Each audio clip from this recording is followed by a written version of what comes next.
नमस्कार दोस्तों, स्वागत है आपका स्टडी फॉर सिविल सर्विसेज में। वीडियो को पूरा देखिए। कोई भी आपका फीडबैक है, कोई सजेशन है, तुरंत वीडियो में कमेंट करके जरूर बताइए। अच्छा लगे तो वीडियो लाइक जरूर कर लीजिए और ऐसे वीडियो लगातार फ्री में बिना किसी एडवर्टीजमेंट के पाने के लिए चैनल को तुरंत सब्सक्राइब कर लीजिए और बेल आइकन को जरूर टैप कर लीजिए ताकि आगे भी सारे वीडियो आपको मिलते रहे। यूट्यूब में फॉलो करते हैं तो प्लीज ये वाला फ्री टेलीग्राम चैनल जरूर ज्वाइन कर लीजिएगा। सारे नोटिफिकेशन, सारे अपडेट यहीं पे आते हैं, ध्यान रखिएगा। स्टडी फॉर सिविल सर्विसेज का कोई भी पेड ग्रुप अगर आपको ज्वाइन करना है तो सिर्फ 856488053096952386089455 यही नंबर है हमारे, सिर्फ जहां पे कॉल या व्हाट्सएप कर सकते हैं। इंस्टाग्राम पे हमारा पेज जरूर फॉलो कर लीजिएगा, स्टडी फॉर सिविल .सर्विसेज है। ट्विटर पे हमको जरूर फॉलो कर लीजिएगा, @study for civils है। आगे हम रूरल डेवलपमेंट से एसोसिएटेड कुछ प्रोजेक्ट्स देखेंगे जो आए हैं और किस ईयर में आए हैं, एसोसिएटेड पर्सन्स कौन कौन है, इनसे संबंधित क्वेश्चन हमारे एग्जाम में बन सकते हैं। एमसीक्यू ये टेबल बेस्ड डेटा है, जितना लिखा हुआ है उतना आपको कम से कम याद करने की ज़रूरत होगी। सबसे पहले मॉडल विलेज डैनियल हैमिल्टन का है, ये 1903 में आया था। 1904 में cooperative movement F Nicholson. 1908 youth organisation in the village in the Kaligram pargana Rabindranath Tagore. उसके बाद Gurgaon project F L Brayne का, ये 1920 में। श्रीनिकेतन प्रोजेक्ट ये वेस्ट बंगाल में रविन्द्रनाथ टैगोर का ही है। 1927 में सेवाग्राम प्रोजेक्ट महात्मा गांधी का। मार्तंडम प्रोजेक्ट ये स्पेंसर हैच का 1928 में। देन इसके बाद rural reconstruction movement in Baroda state, ये वी टी कृष्णमाचारी जो बड़ौदा स्टेट के दीवान थे उन्होंने चलाया था 1932 में। इसके बाद 1943 में, 1948 में, एक्चुअली 1948 ही है यहाँ पर। 1948 में आया था नीलोखरी प्रोजेक्ट या नीलोखरी एक्सपेरिमेंट, ये आया था एसके डे के नेतृत्व में। इंडियन विलेज सर्विस 1945 में बीएन गुप्ता और एटी मौशर ने शुरू किया था। Grow more food associated Jawaharlal Nehru से। ये बात ध्यान रखिएगा कि ग्रो मोर फूड जो है इसकी अवधारणा 1943 से ही शुरू हो गई थी, लेकिन इसको 1947 से हम आज़ाद भारत में शुरू किया हुआ मान सकते हैं। जवाहरलाल नेहरू का आइडिया था ये। Etawah pilot project Albert Mayer 1948। मजदूर मंजिल जो है एसके डे। उसके बाद 1948 में इंडियन विलेज सर्विस WH विशर। 1950 में सर्वोदय विनोबा भावे। भूदान मूवमेंट विनोबा भावे, ठीक है, ग्रामदान भी विनोबा भावे। तो सर्वोदय, भूदान, ग्रामदान तीनों एसोसिएटेड हैं आचार्य विनोबा भावे से। 2 अक्टूबर 1952 को कम्युनिटी डेवलपमेंट प्रोग्राम, ये एसके डे से एसोसिएटेड है। फिर young farmer association of India PS Deshmukh से एसोसिएटेड है 1956 में। 1959 में 3 tier Panchayati Raj, first in Rajasthan, Balwant Rai Mehta. 1965 national demonstration service, ये कलवार और सुब्रमण्यम का 1965। किन्हीं वेबसाइट पर ये 1964 भी दिया है, तो इसको दोनों को एक तरीके से ध्यान रखिएगा। 1965 नीति आयोग के सोर्स में दिया है तो हम उसको सही मान रहे हैं यहाँ पर। उसके आगे 1976 में 2 टियर पंचायती राज, सबसे पहले कर्नाटक में अशोक मेहता के आइडिया से शुरू हुआ था। और 16 जुलाई 1979 में ट्रेनिंग और विजिट सिस्टम यहाँ पे लिखा हुआ है, यहाँ पर करेक्शन कर लेंगे हम, ये वैसे पेड रूप में हम करवा भी चुके हैं। 1979 ये है ही नहीं, 1974 का ये कार्यक्रम है, ये हम पहले भी डिस्कस कर चुके हैं। डैनियल बेनोर इसके प्रोपोनेंट हैं। अब रूरल डेवलपमेंट की कुछ डेफिनेशंस दी गई है कुछ स्कॉलर्स के द्वारा, जैसे कि R N Azad said rural development means to develop basic infrastructure in rural areas for economic development, for which development of small and cottage या small scale industries and services like marketing। तो इसमें ये कहा गया कि इकोनॉमिक डेवलपमेंट होता है और उसमें स्पेशल फोकस किया जाता है स्मॉल कॉटेज इंडस्ट्रीज पर और मार्केटिंग पर भी फोकस किया जाता है। आर एन आज़ाद मानते हैं कि rural development means to develop basic infrastructure in rural areas for economic development, for which development of small and cottage industries and services are required. उसके बाद उमा लाली ने कहा है कि rural development means to improve the standard of living of people belonging to low income group people in rural areas and to make their development process self sustained. उसके बाद world bank की definition है कि rural development in general is a strategy that often focuses on poor small farmers landless labourers to improve the economic and social life of people living in rural environment. Mahatma Gandhi का मानना है कि real development of India तब तक नहीं हो सकता जब तक हम विलेजेस को डेवलप नहीं करेंगे। अर्बन इंडस्ट्रियल सेंटर्स को डेवलप करने से भारत का विकास नहीं होगा। उन्होंने कहा था कि जब तक गांव विकसित नहीं होंगे तब तक भारत का विकास नहीं हो सकता है। सोसाइटी जो है collective form of one or more class community or organisation is society, ठीक है। Generally word society is used for specific members belonging to same caste rather than the social relations of individual, ठीक। अब इसमें Brahmin society, Harijan society, Kshatriya society, इस तरीके से example हो गए। डेफिनेशन क्या है सोसाइटी की, कुछ स्कॉलर्स के हिसाब से इसको भी देख लेते हैं। Society is an association or organisation in which cooperative individuals are related to each other. Gidding ने कहा है, मैकाइवर और पेज ने डिस्क्राइब किया सोसाइटी को कि society is a system of usage and procedures of authority and mutual aid of many groupings and divisions of control of human behaviour and liberties. ये उसके बाद कम्युनिटी जो है ये ऑर्गेनाइजेशन होता है सोशल लाइफ का लिमिटेड एरिया में। Community is a group of individuals, without individuals community building is impossible. मतलब कम्युनिटी बनाने के लिए मतलब इंडिविजुअल की ज़रूरत पड़ती है। लुंडबर्ग ने कहा है कि community is a human population living with in a limited geographical area and carrying a common interdependent life. MacIver ने कहा है कि wherever the members of any group, small or large, live together in a way that they share not this or that particular interest but the basic conditions of life, we call a group community। MacIver का कहना है कि किसी इधर उधर के objective के लिए नहीं, सिर्फ जीवन जीने के लिए, बेसिक ह्यूमन लाइफ को सस्टेन करने के लिए एक साथ रहते हैं, तो उसको हम लोग क्या बोलेंगे, कम्युनिटी बोल देंगे। समिति या कम्युनिटी का वर्ड सबसे पहले आया ऋग्वेद में, हम लोग मान सकते हैं।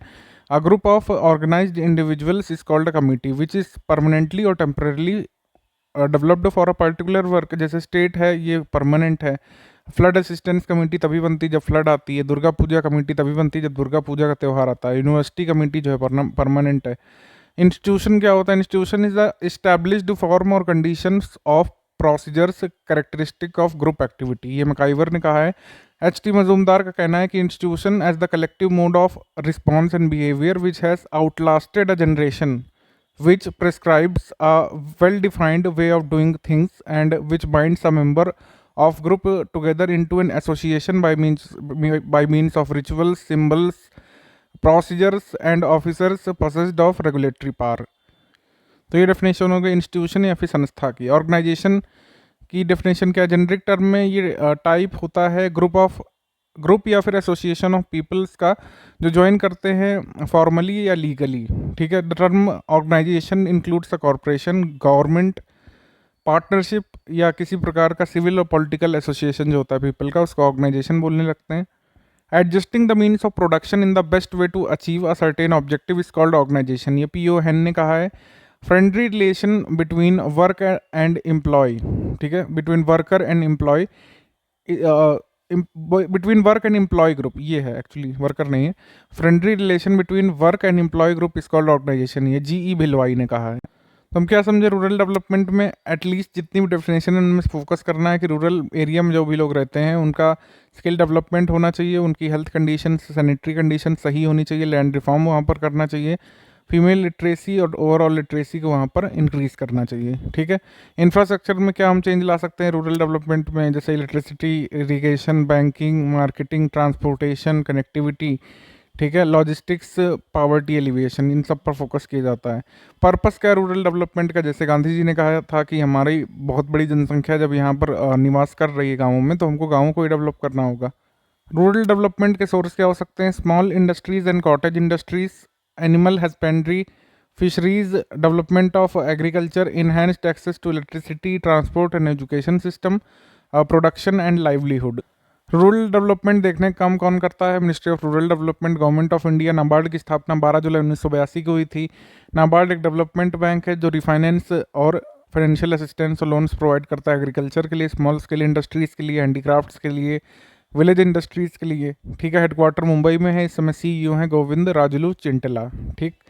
इसके बाद important department related to rural area, जैसे ब्लॉक डेवलपमेंट अथॉरिटी होती है। ठीक है। BDO जैसे ये होते हैं ब्लॉक डेवलपमेंट ऑफिसर्स, तो इसमें डेवलपमेंट के लिए UPPCS से सिलेक्ट किए जाते हैं। BDO जो है पूरा काम देखते हैं विलेजेस में, जो कि उनके पर्टिकुलर ब्लॉक के अंतर्गत आते हैं। BDO का काम पुराने समय से ही है कि अपने ब्लॉक में गवर्नमेंट जो भी स्कीम ला रही है उसके तहत जो कार्य करवाना है वो सही से हो रहा है कि नहीं देखना उसका काम है।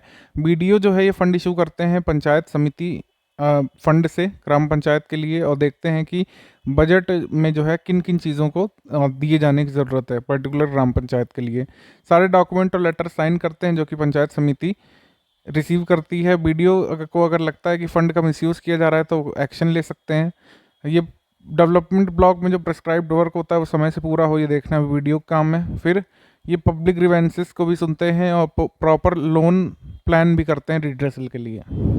लेखपाल विलेज लेवल पर गवर्नमेंट का रिप्रेजेंटेटिव हम लोग मान सकते हैं। रेवेन्यू डिपार्टमेंट जो होता है स्टेट का, उसमें लेखपाल जो है काम करता है, और विलेज लेवल ऑफिसर होता है रेवेन्यू डिपार्टमेंट की ओर से। लेखपाल के अलग अलग नाम हैं अलग अलग जगहों पर, जैसे करनाम अधिकारी इसको कहा जाता है, ठीक है। एक्सप्लॉइट्स ऑफिसर शानबोगरू कहा जाता है कहीं कहीं पर, पटवारी कहा जाता है आंध्र प्रदेश में, वेस्ट बंगाल में, राजस्थान में, करनाम कहा जाता है तमिलनाडु में, और पिंड दीमा कहा जाता है पंजाब में, हाकिम साहब राजस्थान के कुछ हिस्सों में कहा जाता है। पटवारी सिस्टम का इवोल्यूशन हुआ था शेर शाह सूरी के शासनकाल में, और इसको डेवलप और सोफिस्टिकेट किया गया था अकबर के शासनकाल में। चौधरी चरण सिंह जी जब उत्तर प्रदेश में कृषि का डिपार्टमेंट देख रहे थे तब एक घटना हुई थी। जमींदारी उन्मूलन कानून जब लागू हुआ था तो कई सारे पटवारियों ने विद्रोह किया था। उनकी संख्या करीब 27,000 थी। 27,000 पटवारी जो है इस्तीफा लेकर के घूम रहे थे, और उन सभी के इस्तीफे को एक्सेप्ट करने का काम किया था चौधरी चरण सिंह ने। इसके बाद से जो ऑफिसर अपॉइंट हुए उनका नाम पटवारी नहीं था, उनको लेखपाल के नाम से जाना गया उत्तर प्रदेश में। तो ये छोटा सा फैक्ट आप याद रखिएगा। चौधरी चरण सिंह जो उस समय कह सकते हैं हमारे एग्रीकल्चर डिपार्टमेंट देख रहे थे उत्तर प्रदेश का। चीफ मिनिस्टर कौन थे? गोविंद वल्लभ पंत थे। बात है 1952 की। 27,000 पटवारी ने रिजाइन किया था, और फिर बाद में जो ऑफिसर्स इनकी जगह अपॉइंट किए गए थे वो फिर लेखपाल के नाम से जाने गए थे। लेखपाल की ड्यूटीज़ क्या हैं? तो ड्यूटीज़ हैं keep the record of all village papers, जैसे लैंड रिकॉर्ड्स है अपने जुरिडिक्शन में सभी को जो है संभालना, देख रेख करना। लैंड रिलेटेड इन्फॉर्मेशन जो है पीपल को अवेलेबल करवाना विलेज में, जब वो उसको मांगे तब ये कर्तव्य है उसका कि उसको लैंड रिलेटेड पेपर अवेलेबल करवाए। नक्शे को मेंटेन करके रखना, to transmit information about drought, famine, flood etcetera to higher authorities and fix compensation by doing proper inspection. Make changes in the map when needed. 2 copy बनाता है लेखपाल जमाबंदी की, एक जो है तहसील में रखता है और एक खुद के पास रखता है। जमाबंदी या गिरदावरी है क्या? जमाबंदी या गिरदावरी है record of right, record of ownership right है आपकी जमाबंदी। जमाबंदी को हर 4 साल में रिन्यू किया जाता है। बहुत सारे स्टेट में, पंजाब एटसेट्रा स्टेट्स में 5 साल में किया जाता है। तो ये थोड़ा सा सब्जेक्टिव है, तो ये आएगा नहीं आपके एग्जाम में। लेखपाल की ये भी ड्यूटी है कि सारे लैंड कन्वर्जन के मामले जो है हायर अथॉरिटीज़ को कन्वे करे। लैंड कन्वर्जन का मतलब है कि कोई एग्रीकल्चरल लैंड अगर नॉन एग्रीकल्चरल लैंड में कन्वर्ट हो जाती, कोई एग्रीकल्चरल लैंड अगर कह सकते हैं रेजिडेंशियल लैंड बन जाती, तो इस सब की जानकारी अपने अथॉरिटीज़ को देता है लेखपाल। और record of information of each crop year अपने खसरे में मेंटेन करना भी लेखपाल का काम है। Help the farmer to apply for the farmer accident insurance and other schemes and to get them benefit from various schemes. जो विलेज के लोग हैं उनको अगर दिक्कत आ रही कोई स्कीम का लाभ लेने में, तो उनकी हेल्प करना भी लेखपाल का काम होता है। The duty of updation of revenue record lies with लेखपाल। रेवेन्यू रिकॉर्ड को अपडेट करने का काम भी लेखपाल के जिम्मे होता है। अब लेखपाल जो ग्रुप सी की जो पोस्ट है, इसमें 2 तरह के होते हैं लेखपाल उत्तर प्रदेश में, रेवेन्यू लेखपाल और चकबंदी लेखपाल। रेवेन्यू लेखपाल डीएम के अंतर्गत काम करता है, और इसकी पोस्ट क्रिएट की गई है सेक्शन 16 और उपधारा जो 2 है इसके तहत। रेवेन्यू कोड 2006 है, इसमें सेक्शन 16(2) के तहत लेखपाल की पोस्ट क्रिएट की गई है। जबकि चकबंदी लेखपाल की पोस्ट जो है ये क्रिएट की गई UP consolidation of holding act 1953 के तहत। Preparation and preservation of village land records ये काम है रेवेन्यू लेखपाल का या फिर राजस्व लेखपाल का। और consolidation and shifting of agricultural land at one place, यानी कि चकबंदी का काम करना है चकबंदी लेखपाल का काम। ऑफिस वर्क जैसे कि certificate of residence, caste, income वगैरह इस सब से भी डील करता है लेखपाल, ठीक है। मतलब कलेक्ट करता है लेखपाल, उसमें हस्ताक्षर तो खैर तहसीलदार के होते हैं। Field work like measurement, inspection वगैरह ये जो है चकबंदी लेखपाल का काम है। चकबंदी का मतलब हम आपको बता चुके हैं, कंसोलिडेशन होता है, to consolidate the scattered land of the farmers at one place. Population land या फिर कह सकते हैं कि आबाद भूमि को जो है चकबंदी के थ्रू इधर उधर किया जाता है। और जो है चकबंदी डिपार्टमेंट का हेड होता है चकबंदी कमिश्नर। रेवेन्यू काउंसिल ऑफिसर्स में अगर हम देखें ये हायरार्की, तो सर्किल लेवल पर जो होता है डिविजनल कमिश्नर होता है, डिस्ट्रिक्ट लेवल पर डिस्ट्रिक्ट मजिस्ट्रेट होता है, ठीक है। उनका काम जो है एडमिनिस्ट्रेशन देखना होता है, और जो है कलेक्टर का डिपार्टमेंट होता है रेवेन्यू से संबंधित पूरा कामकाज देखना। और सेक्शन फिर होते हैं, तो सेक्शन में एसडीओ, फिर एसडीएम होते हैं, फिर आपके तहसील होते हैं, तहसीलदार होता है, फिर नायब तहसीलदार होता है, उसके नीचे कानूनगो होता है। विलेज लेवल पर रेवेन्यू लेखपाल अपना काम करते रहते हैं। विलेज डेवलपमेंट ऑफिसर्स वीडियो के बारे में अगर हम देखें तो डिस्ट्रिक्ट लेवल पर जहाँ पर डीएम होते हैं, ठीक है, और विकास भवन में जो है सीडीओ यानी चीफ डेवलपमेंट ऑफिसर आईपीसीएस लेवल के काम देखते हैं। फिर ब्लॉक पर बीडीओ होते हैं, विलेज पर होते हैं असिस्टेंट डेवलपमेंट ऑफिसर, ये बीडीओ के हेल्पर होते हैं एडीओ, और फिर होते हैं वीडीओ ग्राम विकास अधिकारी, ठीक है। तो ये इस तरीके से हायरार्की होती है विलेज में। तो ओवरऑल हायरार्की इस तरीके से बना सकते हैं कि रेवेन्यू में डीएम में कलेक्टर का रोल, एसडीओ एसडीएम, तहसीलदार, नायब तहसीलदार, कानूनगो, फिर उसके बाद जो आपके लिपिक वगैरह होते हैं अकाउंटेंट्स। डेवलपमेंट का काम देखते हैं DM, collector, CDO, BDO, ADO और वीडीओ। तो रेवेन्यू का पूरा काम जो है ये वाली हायरार्की देखती है, और डेवलपमेंट का काम ये वाला डिपार्टमेंट देखता है, DM, CDO, BDO, ADO, video, ये सब डेवलपमेंट से संबंधित है। और रेवेन्यू में तो आप देखेंगे डीएम का डुअल रोल है, कभी कभी रेवेन्यू का भी रहता है, डेवलपमेंट का भी होता है। तो आपके ये डीएम और कलेक्टर दोनों तरह के काम कभी कभी जो है देखते हैं। लैंड मेजरमेंट या फिर जो फील्ड सर्वे होता है, इसमें जरीब का इस्तेमाल होता है। लैंड मेजरमेंट के लिए डिफरेंट मेथड्स इस्तेमाल किए जाते हैं। जो ग्राम विकास शोध कार्यक्रम है, इसमें मेजरमेंट वाले इकाई वगैरह पूछी जाती हैं। जैसे गजे सिकंदरी सिकंदर लोधी के समय पॉपुलराइज की गई थी। गजे इलाही जो है अकबर ने इसको जो है शुरू किया था। तो गजे सिकंदरी और गजे इलाही में जो डिफरेंस है वो यहाँ पे लिखा हुआ है। टोटल 32 इंच का गजे सिकंदरी होता है, जबकि गजे इलाही जो है 33 इंच का होता था, ठीक है। इसको इस तरीके से भी हम दिखा सकते हैं रेशियो में, गजे सिकंदरी और गजे इलाही को। उसके बाद ब्रिटिश ने जो है सिस्टमैटिक मेजरमेंट सिस्टम को डेवलप किया था। 1 जनवरी 1826 से 3 जौ के दाने equal to 3 inch, 1 foot 12 inch, 1 yard 3 feet, 1 chain 22 yard, 1 furlong आपका 10 चेन, 1 माइल आपका 8 फरलॉन्ग। इस तरीके से इंपीरियल मेजरमेंट सिस्टम ये 20वीं शताब्दी में बेकार हो गया। फिर इस तरीके से जो इंग्लिश कंट्रीज़ ने कई सारी की और नया सिस्टम लाया, जैसे 1 inch equal to 2.54 centimetre, 1 foot equal to 12 inch और 30 centimetre, 1 yard equal to 0.9444 metre और 1 मीटर इक्वल टू 1.09 यार्ड, ठीक। अब रीजनल मेजरमेंट सिस्टम, इसमें एक हाथ होता है हमारा 18 इंच का या आधा यार्ड होता है। एक गट्ठा और एक लट्ठा होता है यहाँ पर जो है 5.5 हाथ करीब, क्वार्टर ऑफ 3 यार्ड होता है, 99 इंच होता है, ठीक। उसके अलावा 20 स्क्वायर लॉग यहाँ पर होता है, 1 बिस्वा के बराबर। एक बिस्वासी होता है 20th पार्ट ऑफ 1 बिस्वा। ये आप हिंदी में ही पढ़ेंगे तो ज़्यादा आपको अच्छे से दिमाग में बैठेगा। ज़रूर इसको आप हिंदी में भी टेबल देखिएगा। और शाहजहानी जरीब होती है, घंटर जरीब होती है, मीटर जरीब होती है। शाहजहानी जरीब की लेंथ होती है 165 फीट या फिर इसमें 200 कड़ियाँ होती हैं। 132 फीट लॉन्ग होती है घंटर जरीब। मीटर जरीब 20 मीटर लंबी होती है और इसमें हर 2 मीटर पर जो है 10 मतलब ये हर 2 मीटर पर 10 कड़ियाँ इसमें होती हैं मीटर जरीब में। और घंटर जरीब में भी 200 कड़ियाँ होती हैं, इसमें भी 200 होती हैं। तो ये आपकी कुछ जरीबें हो गई। फिर एक पक्का बीघा है। पक्का बीघा जो है ये होता है 55 का स्क्वायर, यानी कि आपका 30-25 यानी 3025 स्क्वायर यार्ड। 1 हेक्टेयर में इतने मीटर होते हैं और इतने स्क्वायर फीट होते हैं। एक बिस्वा या फिर बिस्सा में 1/20 पक्का बीघा होता है। फिर इतने स्क्वायर यार्ड होता है, इतने फीट होता है, इतने इंच होता है, फिर इतने लॉग होता है। स्क्वायर लॉग यानी कि यहाँ पर लट्ठे की बात हो रही है। कच्चे बीघे में इस तरीके से पक्का बीघा और कच्चा बीघा ये इंटरचेंजेबल होते हैं। ये एक बार ज़रूर देखिएगा, कच्चा बीघा पक्का बीघा कैसे आप आपस में बदलते हैं, ये भी देखिएगा एक बार। कल्टिवेबल पर लैंड पर लीज के लिए उत्तर प्रदेश रेवेन्यू कोड में जो प्रेफरेंस दी गई है वो किसको दी गई है? Kin of soldier serving in the armed forces on his death and awarded to disabled soldier of the armed forces, ये ध्यान रखिएगा।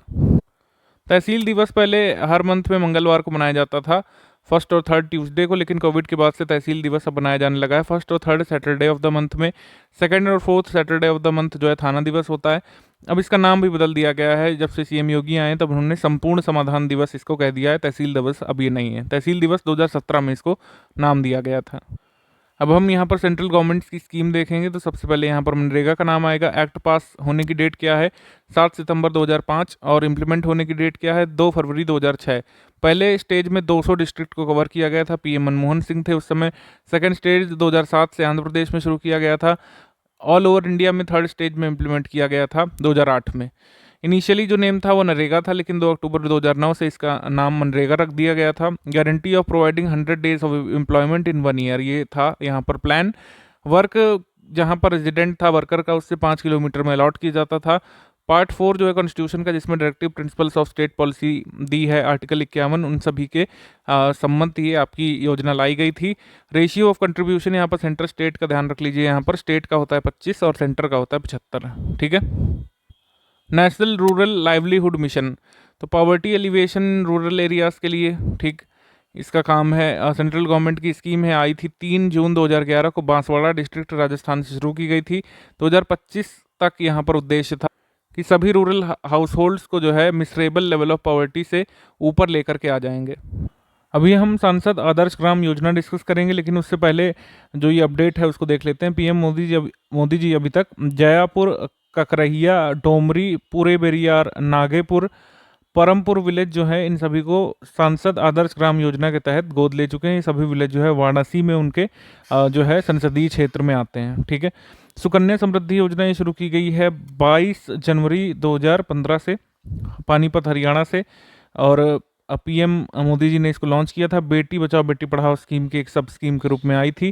किसी भी पोस्ट ऑफिस या बैंक में जो है चाइल्ड बर्थ से ही, बेटी के बर्थ से जो है खाता खुलवाया जा सकता था, मतलब बर्थ से लेकर के 10 वर्ष की आयु तक जो है सुकन्या समृद्धि अकाउंट खुलवाया जा सकता है किसी भी पोस्ट ऑफिस में या बैंक में, ठीक है।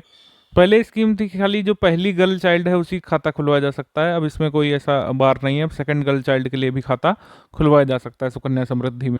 नेशनल फूड सिक्योरिटी स्कीम 2013 से शुरू की गई थी, सेंट्रल गवर्नमेंट ने स्टार्ट किया था, और ये जो है रेट था वीट, राइस और कोर्स ग्रेन का 5 kg पर पर्सन यहाँ पर बात की गई थी। Food security act, state PCS paper में एक बार इससे सवाल पूछ चुके हैं, थोड़ा टफ सवाल आया था कि ये 75% रूरल और 50% अर्बन पॉपुलेशन कवर करने वाला था फूड सिक्योरिटी एक्ट, सही। महिलाओं और बच्चों को पोषण संबंधी सहायता पर विशेष ध्यान देना इसका लक्ष्य था, ये भी सही है। अडल्ट वीमेन जो होगी परिवार में 18 वर्ष से ऊपर की, उसको head of the house hold माना जाएगा। राशन कार्ड उसी के नाम पर बनता है, आप जानते हैं। तो हमारा आंसर हो जाएगा इसमें सी, 1, 2 और 3 करेक्ट। स्वच्छ भारत मिशन के बारे में बात कर लेते हैं। भारत में पहला सैनिटाइजेशन कैंपेन हम सेंट्रल रूरल सैनिटाइजेशन प्रोग्राम को मान सकते हैं, जो कि 1986 में आया था।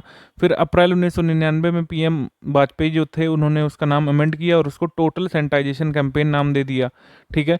ग्रेजुअली ये नाम जो है निर्मल भारत अभियान पड़ गया। 2 अक्टूबर 2014 को पीएम मोदी जी जब आए थे तो उन्होंने उसका नाम रख दिया स्वच्छ भारत मिशन, स्वच्छ भारत मिशन। तो इस तरीके से स्वच्छ भारत मिशन की लॉन्च डेट हम क्या मानेंगे, ये मानेंगे 2 अक्टूबर 2014। 5 वर्ष के भीतर पूरे देश को ओपन डिफिकेशन फ्री करने का लक्ष्य रखा गया था 2019 तक, जब हम 150वीं बर्थ एनिवर्सरी महात्मा गांधी जी की मना रहे होते हैं। ऐसा हमने अचीव भी कर लिया टारगेट, गवर्नमेंट ऐसा मानती है। वो DF+ के विलेजेस की जो स्कीम चल रही है उसमें अब गवर्नमेंट फोकस कर रही है। गवर्नमेंट के हिसाब से इंडिया में ओपन डिफिकेशन खत्म हो चुका है। 2 अक्टूबर 2019 को स्वच्छ दिवस प्रोग्राम भी मनाया गया था। ये बहुत बड़े स्तर पर इवेंट हुआ था, 150वीं बर्थ एनिवर्सरी जब हुई थी महात्मा गांधी जी की, आपकी 2 अक्टूबर 2019 को स्वच्छता दिवस मनाया जाता है महात्मा गांधी जी की बर्थ एनिवर्सरी पर। अटल पेंशन योजना, अटल पेंशन योजना जो है आई थी कोलकाता से, पीएम मोदी जी ने लॉन्च किया था 9 मई 2015 को। इसमें 18 से 40 वर्ष की आयु जो है ओपन अकाउंट कराने के लिए एलिजिबल होते हैं। 60 वर्ष के होने पर बेनिफिशरीज को पेंशन मिलनी शुरू होती है। और 2 अदर स्कीम लॉन्च की थी पीएम मोदी जी ने, प्रधानमंत्री सुरक्षा बीमा योजना और प्रधानमंत्री जीवन ज्योति बीमा योजना, ठीक। प्रधानमंत्री सुरक्षा बीमा योजना में क्या है कि अकाउंट ओपनिंग एज है 18 से 70 वर्ष, ठीक है। प्रीमियम 12 रुपये पर साल का जाता है, बेनिफिट पीरियड 70 ईयर का है, ठीक है। अगर अकाउंट होल्डर 70 ईयर की आयु में जो है नहीं रहता है तो जो है नॉमिनी को 2 लाख रुपए मिलते हैं। अगर डिसेबिलिटी होती है एक्सीडेंट की वजह से तो 2 लाख रुपए मिलते हैं बेनिफिशियरी को। हाफ डिसेबिलिटी होती तो 1 लाख रुपए मिलते हैं बेनिफिशियरी को। इसके बाद प्रधानमंत्री जीवन ज्योति बीमा योजना, इसमें 18 से 50 वर्ष की आयु में कंट्रीब्यूशन किया जा सकता है। 330 रुपये प्रीमियम जाता है।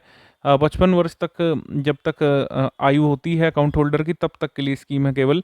अकाउंट होल्डर अगर 55 की एज तक नहीं रहता है तो नॉमिनी को 2 लाख रुपए मिल जाते हैं। लेकिन यहाँ पर ध्यान रखने वाली बात यह है कि प्रधानमंत्री जीवन ज्योति योजना और उसकी बेनिफिट उसी समय खत्म हो जाते हैं जैसे ही पॉलिसी होल्डर 55 वर्ष की आयु पूरी कर लेता है, तो ठीक है, ध्यान रखना है आपको। रूरल हेल्थ सर्विसेज में सारी पुरानी स्कीम डिस्कस कर चुके हैं, हम नई पर आएंगे। नई का मतलब है 2000 के बाद। 2000 के बाद जो है नेशनल रूरल हेल्थ मिशन शुरू किया गया था 12 अप्रैल 2005 को। इसका एम था कि जो नेशनल पॉपुलेशन पॉलिसी 2000 है और नेशनल हेल्थ पॉलिसी जो आई थी उस समय, उसके सारे गोल्स को अचीव करना। लेटेस्ट नेशनल हेल्थ पॉलिसी का ईयर जो है आप जल्दी से हमको कॉमेंट करके बताइए कि सबसे आखिरी नेशनल हेल्थ पॉलिसी कब आई थी। इसके बाद implementation of national rural health mission जो है पूरे भारत में होता है, बट स्पेशल अटेंशन दिया जाता है 18 स्टेट्स में। जनश्री बीमा योजना। जनश्री बीमा योजना 10 अगस्त 2000 को शुरू की गई थी। प्रीमियम जो है ये करीब 200 रुपये है। इसमें 200 रुपये की कॉस्ट शेयरिंग होती है। इसमें सेल्फ हेल्प ग्रुप का मेंबर 100 रुपये देता है और 100 रुपये LIC के द्वारा दिए जाते हैं। ये है टोटल, मतलब तो 100 रुपये कुल मिलाकर लाभार्थी को देने होते हैं, 100 LIC की तरफ से जाते हैं। जनश्री बीमा योजना में जननी सुरक्षा योजना ये आई थी आपकी 1 अप्रैल 2005 में। इसने रिप्लेस किया था राष्ट्रीय मातृत्व योजना को, और ये विमेन के लिए थी जो बिलो पॉवर्टी लाइन जीवन यापन कर रही हैं। 100% सेंट्रल असिस्टेंट, यहाँ पर सेंट्रल असिस्टेंस यानी कि वित्त होता था सेंट्रल गवर्नमेंट की तरफ से। जननी शिशु सुरक्षा प्रोग्राम ये 2011 में शुरू किया गया था। इसमें फ्री सर्विसेज और ट्रीटमेंट दिया जाता था प्रेग्नेंट वीमेन को और सिक न्यूबर्न्स को। फ्री ऑपरेशन की फैसिलिटी दी जाती थी हेल्थ सर्विसेज में, और food, treatment, medicine, blood transfusion ये सब भी इंक्लूड किया जाता था इस पैकेज में। और फैमिली प्लानिंग स्कीम या फिर परिवार नियोजन योजना, तो हम जान ही रहे हैं कि 1952 से ही शुरू है। फैमिली प्लानिंग के लिए वेलफेयर सेंटर स्टैब्लिश किए हैं गवर्नमेंट ने। किसान क्रेडिट कार्ड स्कीम ये भी बहुत इंपॉर्टेंट है। किसान क्रेडिट कार्ड स्कीम इंट्रोड्यूस की गई थी 1998 में, जिससे क्रेडिट मिल सके कॉमर्शियल बैंक्स के द्वारा, रूरल बैंक्स के द्वारा, कोऑपरेटिव बैंक्स के द्वारा किसानों को। ध्यान रखिएगा कि जब किसान क्रेडिट कार्ड स्कीम आई थी तो कोई कार्ड नहीं मिलता था, एक पासबुक ही मिला करती थी। लेकिन अब पासबुक को रुपए कार्ड से जोड़ दिया तो अब एक्चुअल में कार्ड मिलता है। पहले ये खाली नाम का किसान क्रेडिट कार्ड था, एक पासबुक मिलती थी जिससे लोग पैसे निकालते थे। किसान क्रेडिट कार्ड में जो एप्लीकेंट है वो इस स्कीम का लाभार्थी बन सकता था जब तक वो प्रोडक्शन क्रेडिट का जो है 5,000 रुपये जो है ना पुल आउट कर ले। ठीक है, ये क्रेडिट जो है पॉवर्टी लाइन के आधार पर नहीं, उनको उनकी लैंड के आकार के बेसिस पर दिया जाता था। और किसान क्रेडिट कार्ड पासबुक दिए जाते हैं एलिजिबल फार्मर्स को। पहले सिर्फ पासबुक दी जाती थी, जब से ATM कार्ड चल गए तो क्रेडिट कार्ड भी दिया जाता है। ठीक है, ये क्यों दिया जाता है लोन? उनको सीड खरीदने के लिए, फर्टिलाइजर और पेस्टिसाइड्स एक्सेट्रा खरीदने के लिए। और ये 3 वर्ष की वैलिडिटी के लिए होता है लोन, और हर साल रिव्यू इसका किया जाता है। लोन लिमिट जो है बढ़ाई जा सकती है, घटाई जा सकती है। ठीक है, क्रॉपिंग पैटर्न को देखते हुए। किसान क्रेडिट कार्ड में जो अमाउंट विड्रॉ करेगा किसान, उसको जो है 12 मंथ में पे करना होता है। ठीक है, अब आप कहेंगे कि लोन 3 वर्ष के लिए वैलिड है तो 12 वर्ष में कैसे पे करना है? एक्चुअली किसान क्रेडिट कार्ड का यही होता है कि लोन सैंक्शन हो जाता है, फिर किसान उसको धीरे धीरे अपने कार्ड से या पासबुक से निकाल सकता है। ठीक है, ये एक होता है।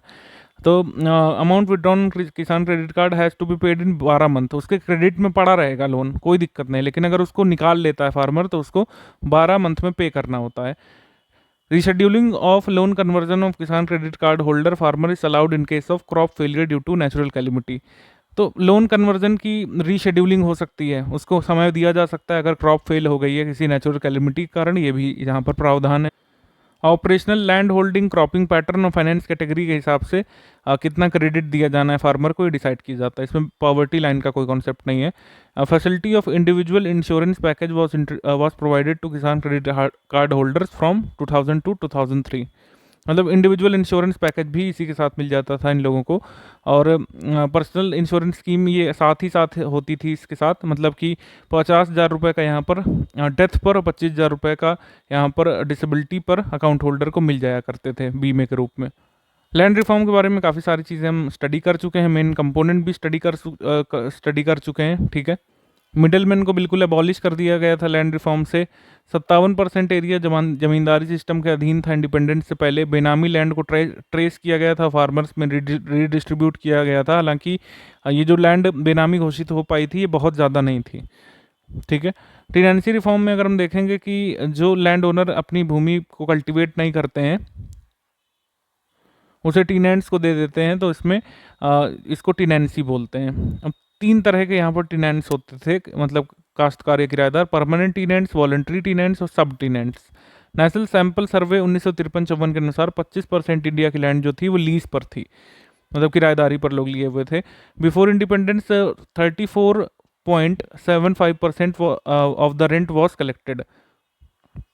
मतलब 34 टू 75% ऑफ द रेंट, यानी कि जितना प्रोड्यूस होता था उसका 34% से लेकर 75% तक का हिस्सा रेंट के रूप में अलग अलग हिस्सों में कलेक्ट किया जाता था, क्योंकि कोई ऐसा रेगुलेशन नहीं था कि आखिर रेंट कितना देना है काश्तकारों को। First and second 5 year plan में ये कहा गया कि टोटल रेंट जो कलेक्ट किया जाएगा वो किसी भी हाल में 1/4 या 1/5 से ऊपर नहीं हो सकता ग्रॉस प्रोड्यूस पर, ठीक है। The most of the land ceiling loss were made and issued by the centre till 1972 तक लगभग सभी राज्यों में लैंड सीलिंग एक्ट आ चुके थे, ये हम बता चुके हैं आपको। पहला चकबंदी अधिनियम सबसे पहले कहाँ पर आया था? बड़ौदा में, हालांकि वॉलंटरी बेसिस पर था, इसमें कोई बाध्यता नहीं थी चकबंदी करवाने की। फिर बाद में लॉ बनाए गए थे यूपी में, यूपी हम कह सकते हैं सेंट्रल प्रोविंस में, पंजाब में, बॉम्बे प्रांत में, हैदराबाद में, यहाँ पर आए थे बाकी कंसोलिडेशन लॉज। और by the end of 5 year plan 1 crore 21 lakh hectare of land could be subjected to चकबंदी। तो मतलब ये है कि इतनी करोड़ हेक्टेयर लैंड को बेनामी घोषित किया गया था, और इनकी बेनामी नहीं घोषित किया गया था, एक्चुअली इतनी लैंड की चकबंदी हो पाई थी फर्स्ट 5 ईयर प्लान तक, ठीक है, सेकेंड 5 ईयर प्लान तक actually. Consolidation scheme was not implemented in Bengal and Assam. चकबंदी सिस्टम जो है बंगाल और असम में नहीं लागू किया गया था, ये थोड़ा सा याद रखिएगा। रेनबो रिवॉल्यूशन की बात कर लेते हैं। जब नई एग्रीकल्चरल पॉलिसी आई थी जुलाई 2000 में, तो रेनबो रिवॉल्यूशन की बात की गई थी, इंद्रधनुषी क्रांति। इसके मेजर पार्ट क्या है? Green revolution, yellow revolution, white revolution, blue revolution, silver revolution, pink revolution, brown, grey, red revolution, ये सब है रेनबो रिवॉल्यूशन के भाग। पंचायती राज सिस्टम में आपको बता ही चुके हैं हम, डिसेंट्रलाइजेशन होता है, मेन ऑब्जेक्टिव ये सब है, ये सब हम डिस्कस कर चुके हैं, और ये सब आपको बताया जा चुका है ऑलरेडी, काफ़ी डिटेल में हम डिस्कस कर चुके हैं। कम्युनिटी डेवलपमेंट प्रोग्राम कब आया था? 2 अक्टूबर 1952 को, ये भी बता दिया आपको। फिर कम्युनिटी डेवलपमेंट प्रोग्राम फेल होने के बाद बलवंत राय मेहता कमेटी आई थी, 3 टियर स्ट्रक्चर सुझाया था। अशोक मेहता कमेटी ने 2 टियर स्ट्रक्चर की बात कही थी, और टेन्योर जो है कहा था कि 4 वर्ष का होना चाहिए, मंडल पंचायत होना चाहिए। तो इस तरीके से फिर GV के राव समिति आती है, इसने 4 टियर स्ट्रक्चर की बात कही थी, ठीक है, 1985 में आई थी। LM सांघवी कमेटी 1986 में आती है, ये पहली ऐसी कमेटी थी जिसने कॉन्स्टिट्यूशनल स्टेटस दिए जाने की बात कही थी और फाइनेंशियली इंडिपेंडेंट करने की बात कही थी पंचायती राज इंस्टीट्यूशंस को। PK थुंगन कमेटी आती है, इसने भी कहा था कि चुनाव रेगुलर कराए जाने चाहिए, ठीक है, पंचायती राज इंस्टीट्यूट्स के। तो ये सब हम ऑलरेडी डिस्कस कर चुके हैं। उत्तर प्रदेश में जो ये सब प्रोग्राम जो चले हैं उत्तर प्रदेश स्टेट के द्वारा, वो चला है जैसे clean and green Uttar Pradesh, rural sanitisation programme, Ram Manohar Lohia panchayat empowerment scheme, training programme for panchayati raj officer, chief minister panchayat incentive award, ये सब कुछ विलेज डेवलपमेंट के लिए उत्तर प्रदेश के प्रोग्राम्स हैं। 5 ईयर प्लान की समरी हम ऑलरेडी बता चुके हैं, लेकिन फिर से इसको रिवाइज करेंगे। 5 ईयर प्लान जो है शुरू से ही शुरू हो गए थे। 1 अप्रैल 1951 को पहला प्लान, योजना आयोग 1950 में इस्टेब्लिश कर दिया गया था। 12 5 ईयर प्लान आए थे, ठीक है। उसके बाद फर्स्ट 5 ईयर प्लान आता है 1 अप्रैल 1951 से 31 मार्च 1956 तक। हैरेड डोमार मॉडल पर आधारित था, फोकस एग्रीकल्चर पर था। भाखड़ा नंगल विलासपुर MP में और रिवर सतलज पर बनाई गई दामोदर वैली प्रोजेक्ट शुरू किया गया। हीराकुड डैम बनाया गया, हीराकुड प्रोजेक्ट शुरू किया गया। कम्युनिटी डेवलपमेंट प्रोग्राम यहाँ पे शुरू होता है, फैमिली प्लानिंग शुरू होती है फर्स्ट 5 ईयर प्लान से, सब आप जानते हैं। सेकेंड 5 ईयर प्लान में मालनोबिस मॉडल पर आधारित था, इंडस्ट्रियल डेवलपमेंट पर फोकस किया गया। 20% जो टोटल कॉस्ट थी स्कीम की वो एग्रीकल्चर सेक्टर को एलोकेट की गई। Third 5 year plan John Sandy और सुखमय चक्रवर्ती मॉडल पर आधारित था, इसको गाडगिल योजना भी कहते हैं। एग्रीकल्चर और इंडस्ट्रियल दोनों पर फोकस करने के लिए कहा गया। FCI की स्थापना होती है इसी 5 ईयर प्लान में। एग्रीकल्चरल कॉस्ट कमीशन की स्थापना होती है। और ये थर्ड 5 ईयर प्लान एक फेलियर था क्योंकि इंडो चाइना और इंडो पाक युद्ध हुआ था और फिर सूखा पड़ गया था भारत में। फोर्थ 5 ईयर प्लान ये अशोक रुद्र मेनन मॉडल पर आधारित था। मेन ऑब्जेक्टिव था स्कीम का to develop stability and attainment of economic self reliance. Develop stability या स्टेबल ग्रोथ या फिर attainment of economic self reliance. 5 year plan fifth वाला जो 1974 से 78 तक ही आया था, DP धर इनपुट आउटपुट मॉडल पर आधारित था। पॉवर्टी एलिविएशन इसी में जो है गरीबी हटाओ का स्लोगन दिया गया था इसी 5 ईयर प्लान में, मतलब चुनाव के दौरान, ठीक है। ये ओरिजिनल स्लोगन था 1971 के जनरल इलेक्शंस का और फिर ये इसी में कंटिन्यू कर दिया गया कि इसी 5 ईयर प्लान का ऑब्जेक्टिव ही है गरीबी हटाओ यानी कि poverty alleviation. Regional rural bank की स्थापना होती है 1975 में, ठीक है। रोलिंग प्लान फिर आते हैं। अच्छा, रोलिंग प्लान जो है इसको हम लोग 5th 5 ईयर प्लान में मानेंगे कि 6th में। अभी यूके पीसीएस का पेपर हुआ है, उसमें पूछा था कि जो रोलिंग प्लान है उसको कौन सा 5 ईयर प्लान मानेंगे, तो इसको 5th 5 ईयर प्लान ही आप मानिएगा। 6th जिन लोगों ने लगाया था उनका गलत हो गया था। मोरारजी देसाई की गवर्नमेंट आई थी, उन्होंने रोलिंग प्लान शुरू किया था, 5 ईयर प्लान को डिसकंटिन्यू किया था, ठीक है। और रोलिंग प्लान का आइडिया गुन्नार मिर्डाल मॉडल पर आधारित था। इसमें लिक्वर को प्रोहिबिट करने के लिए पब्लिक डिस्ट्रीब्यूशन सिस्टम को प्रमोट करने का प्रयास किया गया। इंदिरा गांधी ने जब दोबारा सरकार बनाई तो रोलिंग प्लान को बंद कर दिया। 6th 5 ईयर प्लान आपका 1 अप्रैल 1980 से लेकर 31 मार्च 1985 तक। Main objective speedy industrialisation, rise in economic level, poverty reduction and acquisition of technological self reliance. NABARD की स्थापना होती है 12 जुलाई 1982 को। 7th 5 ईयर प्लान की डेट है यहाँ पर 1 अप्रैल से लेकर 85 से लेकर 31 मार्च 1990 तक। Basic objective speedy development, modernisation, self reliance and social justice. CAPART की स्थापना इसी 5 ईयर प्लान में होती है। Production of crops other than cotton exceeded the target. जितना टारगेट किया गया था उससे ज़्यादा क्रॉप हमने इस 5 ईयर प्लान में पाई थी। जवाहर रोजगार योजना को इस 5 ईयर प्लान में शुरू किया गया था। इसके बाद 8th 5 ईयर प्लान ये जॉन डब्ल्यू मिलर मॉडल पर आधारित था। ये 1992-97 तक लागू रहता है। पीवी नरसिम्हा राव जो है इसमें पीएम थे। प्रायोरिटी इसकी थी all round human development. Achievement क्या थी कि मैनुअल स्कैवेंजिंग की प्रोसेस को रोका गया, ड्रिंकिंग वाटर सप्लाई के लिए मिशन चालू किया गया, वैक्सीनेशन शुरू किया गया, राष्ट्रीय पोषाहार कार्यक्रम शुरू किया गया था अगस्त 2001 में। एक्चुअली राष्ट्रीय पोषाहार कार्यक्रम जो है ये भाग होगा 9th 5 ईयर प्लान का, ठीक है, थोड़ा ऊपर ये लिख गया है। 1 अप्रैल 1997 से लेकर 31 मार्च 2002 तक ये चलता है। इकोनॉमिक ग्रोथ विद सस्टेबिलिटी इसकी प्रायोरिटी थी। Development with social justice and equality ये 9th 5 ईयर प्लान का ऑब्जेक्टिव।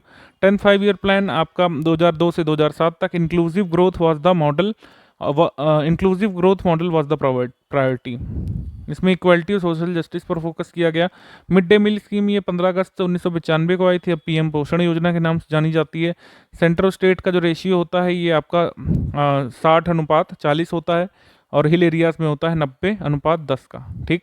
भारत निर्माण प्रोग्राम आज भी पूछा जाता है। 2005-2006 में आया था पीएम मनमोहन सिंह के द्वारा।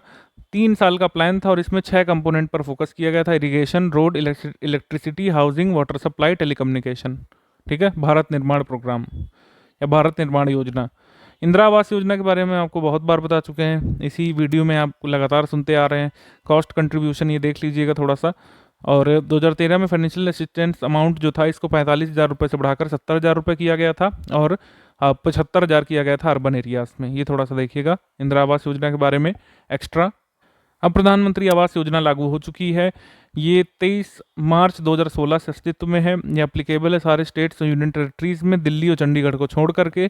रेवेन्यू रेशियो कैसा है, मतलब इसमें जो है सेंटर का शेयर रहता है 40, सेंटर का शेयर रहता है 60 और स्टेट का रहता है 40। इसमें हिली एरियाज में सेंटर का शेयर 90 रहेगा और 10 रहेगा स्टेट का या यूटी का। दीनदयाल उपाध्याय ग्राम ज्योति योजना ये 25 जुलाई 2015 को शुरू की गई थी पटना बिहार से। स्कीम का लक्ष्य था electrify all houses of India. 100% electrification इसका लक्ष्य था, ठीक है।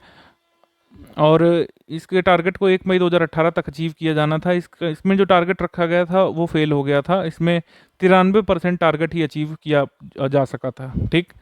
इसी के बाद सौभाग्य स्कीम आती है रूरल इलेक्ट्रिफिकेशन के लिए, ठीक है, 2018 में। स्वर्ण जयंती ग्राम स्वरोजगार योजना हम काफ़ी बात कर चुके हैं इसके बारे में। 6 स्कीम को मर्ज करके आई थी। ऑब्जेक्टिव था training, capacity building, formation of self help groups. Antyodaya अन्न योजना 25 दिसंबर 2000 को शुरू की गई थी। 25 kg per month ration 1 crore बहुत पुअर फैमिलीज़ को यहाँ पर देने की बात कही गई थी। फिर इसकी राशन की मात्रा बढ़ा दी गई थी 1 अप्रैल 2002 से 25 से 35 kg कर दी गई थी। इसमें जो आपको दिया जाता था वैल्यू ऑफ ग्रेन्स वो कैसा था, यहाँ पर 2 रुपये पर केजी, 3 रुपये पर केजी। चावल 3 रुपये और गेहूँ 2 रुपये पर केजी। इस प्रकार था अंत्योदय अन्न योजना में। सर्व शिक्षा अभियान ये अनाउंस किया गया था 2000-2001 में, ठीक है। और मेन स्कीम जो स्टार्ट हुई थी वो हुई थी 2001-2002 में। इस तरीके से मेन ऑब्जेक्टिव था फ्री एजुकेशन प्रोवाइड करना 6 से 14 वर्ष तक के बच्चों को। कंट्रीब्यूशन ऑफ द फंड इस तरीके से था सेंटर स्टेट का 65/35 का, मतलब 65 स्टेट का 65 सेंटर का 35 स्टेट का। 15 अगस्त 2015 से separate toilet for boys and girls ये सभी स्कूलों में बनाने की बात कही गई थी। उज्ज्वला योजना के बारे में आप जानते हैं, बलिया डिस्ट्रिक्ट उत्तर प्रदेश से शुरू हुआ 2016 को, ठीक है। अभी इसका सेकंड फेज भी आ चुका है जो कि महोबा डिस्ट्रिक्ट से अनाउंस किया गया था। ठीक है। महोबा से सेकंड फेज भी इसका शुरू हो चुका है। इसमें पहले साल में 15 million LPG connection, overall 5 crore LPG connection दिए जाने की बात कही थी, और फिर इतना टारगेट अचीव किया गया था कि 8 करोड़ फिर कर दिया गया था, 8 करोड़ को भी अचीव कर लिया गया था, और इसको फर्दर आगे बढ़ाया गया है उज्ज्वला योजना 2.0 में। उज्ज्वला योजना के सेकंड फेज को महोबा उत्तर प्रदेश से शुरू किया गया था आपका 2021 में।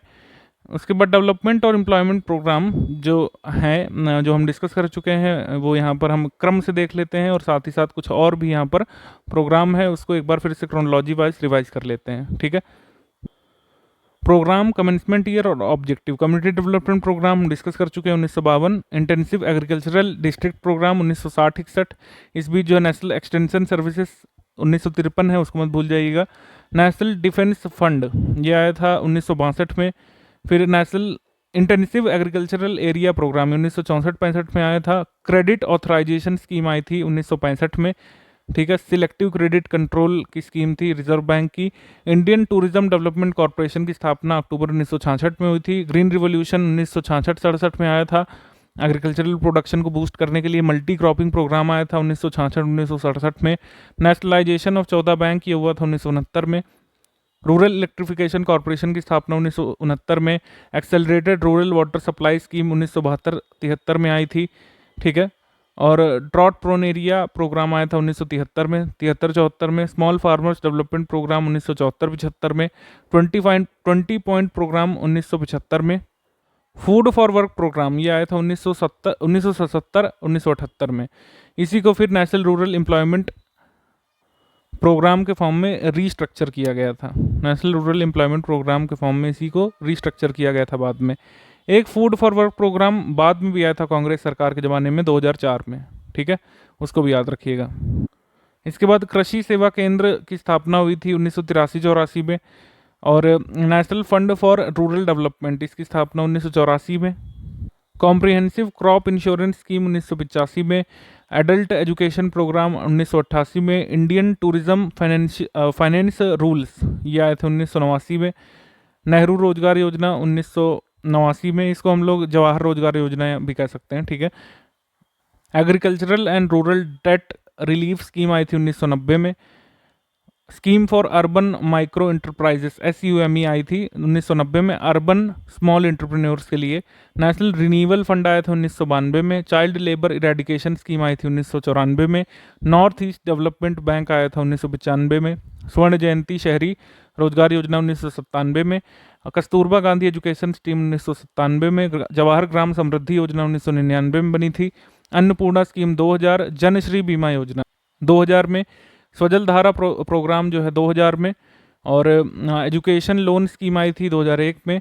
महिला स्वाधार योजना आई थी 2001 में। नेशनल हाईवे स्कीम 2001 में।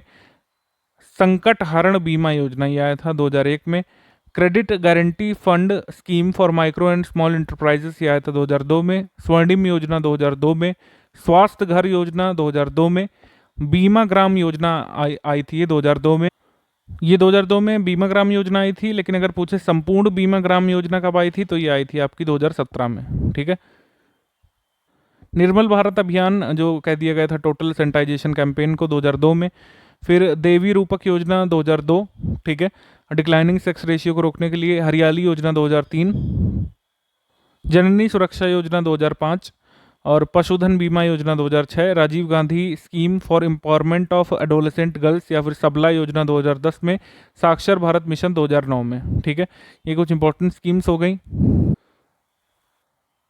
243B is related to the formation of panchayat. Village panchayat, block panchayat, जिला पंचायत।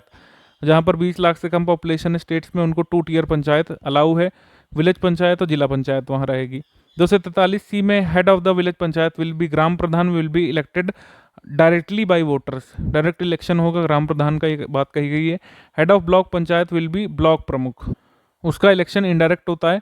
जिला परिषद का हेड जो है जिला पंचायत प्रमुख होता है, वो भी इनडायरेक्ट इलेक्शन से इलेक्ट होता है।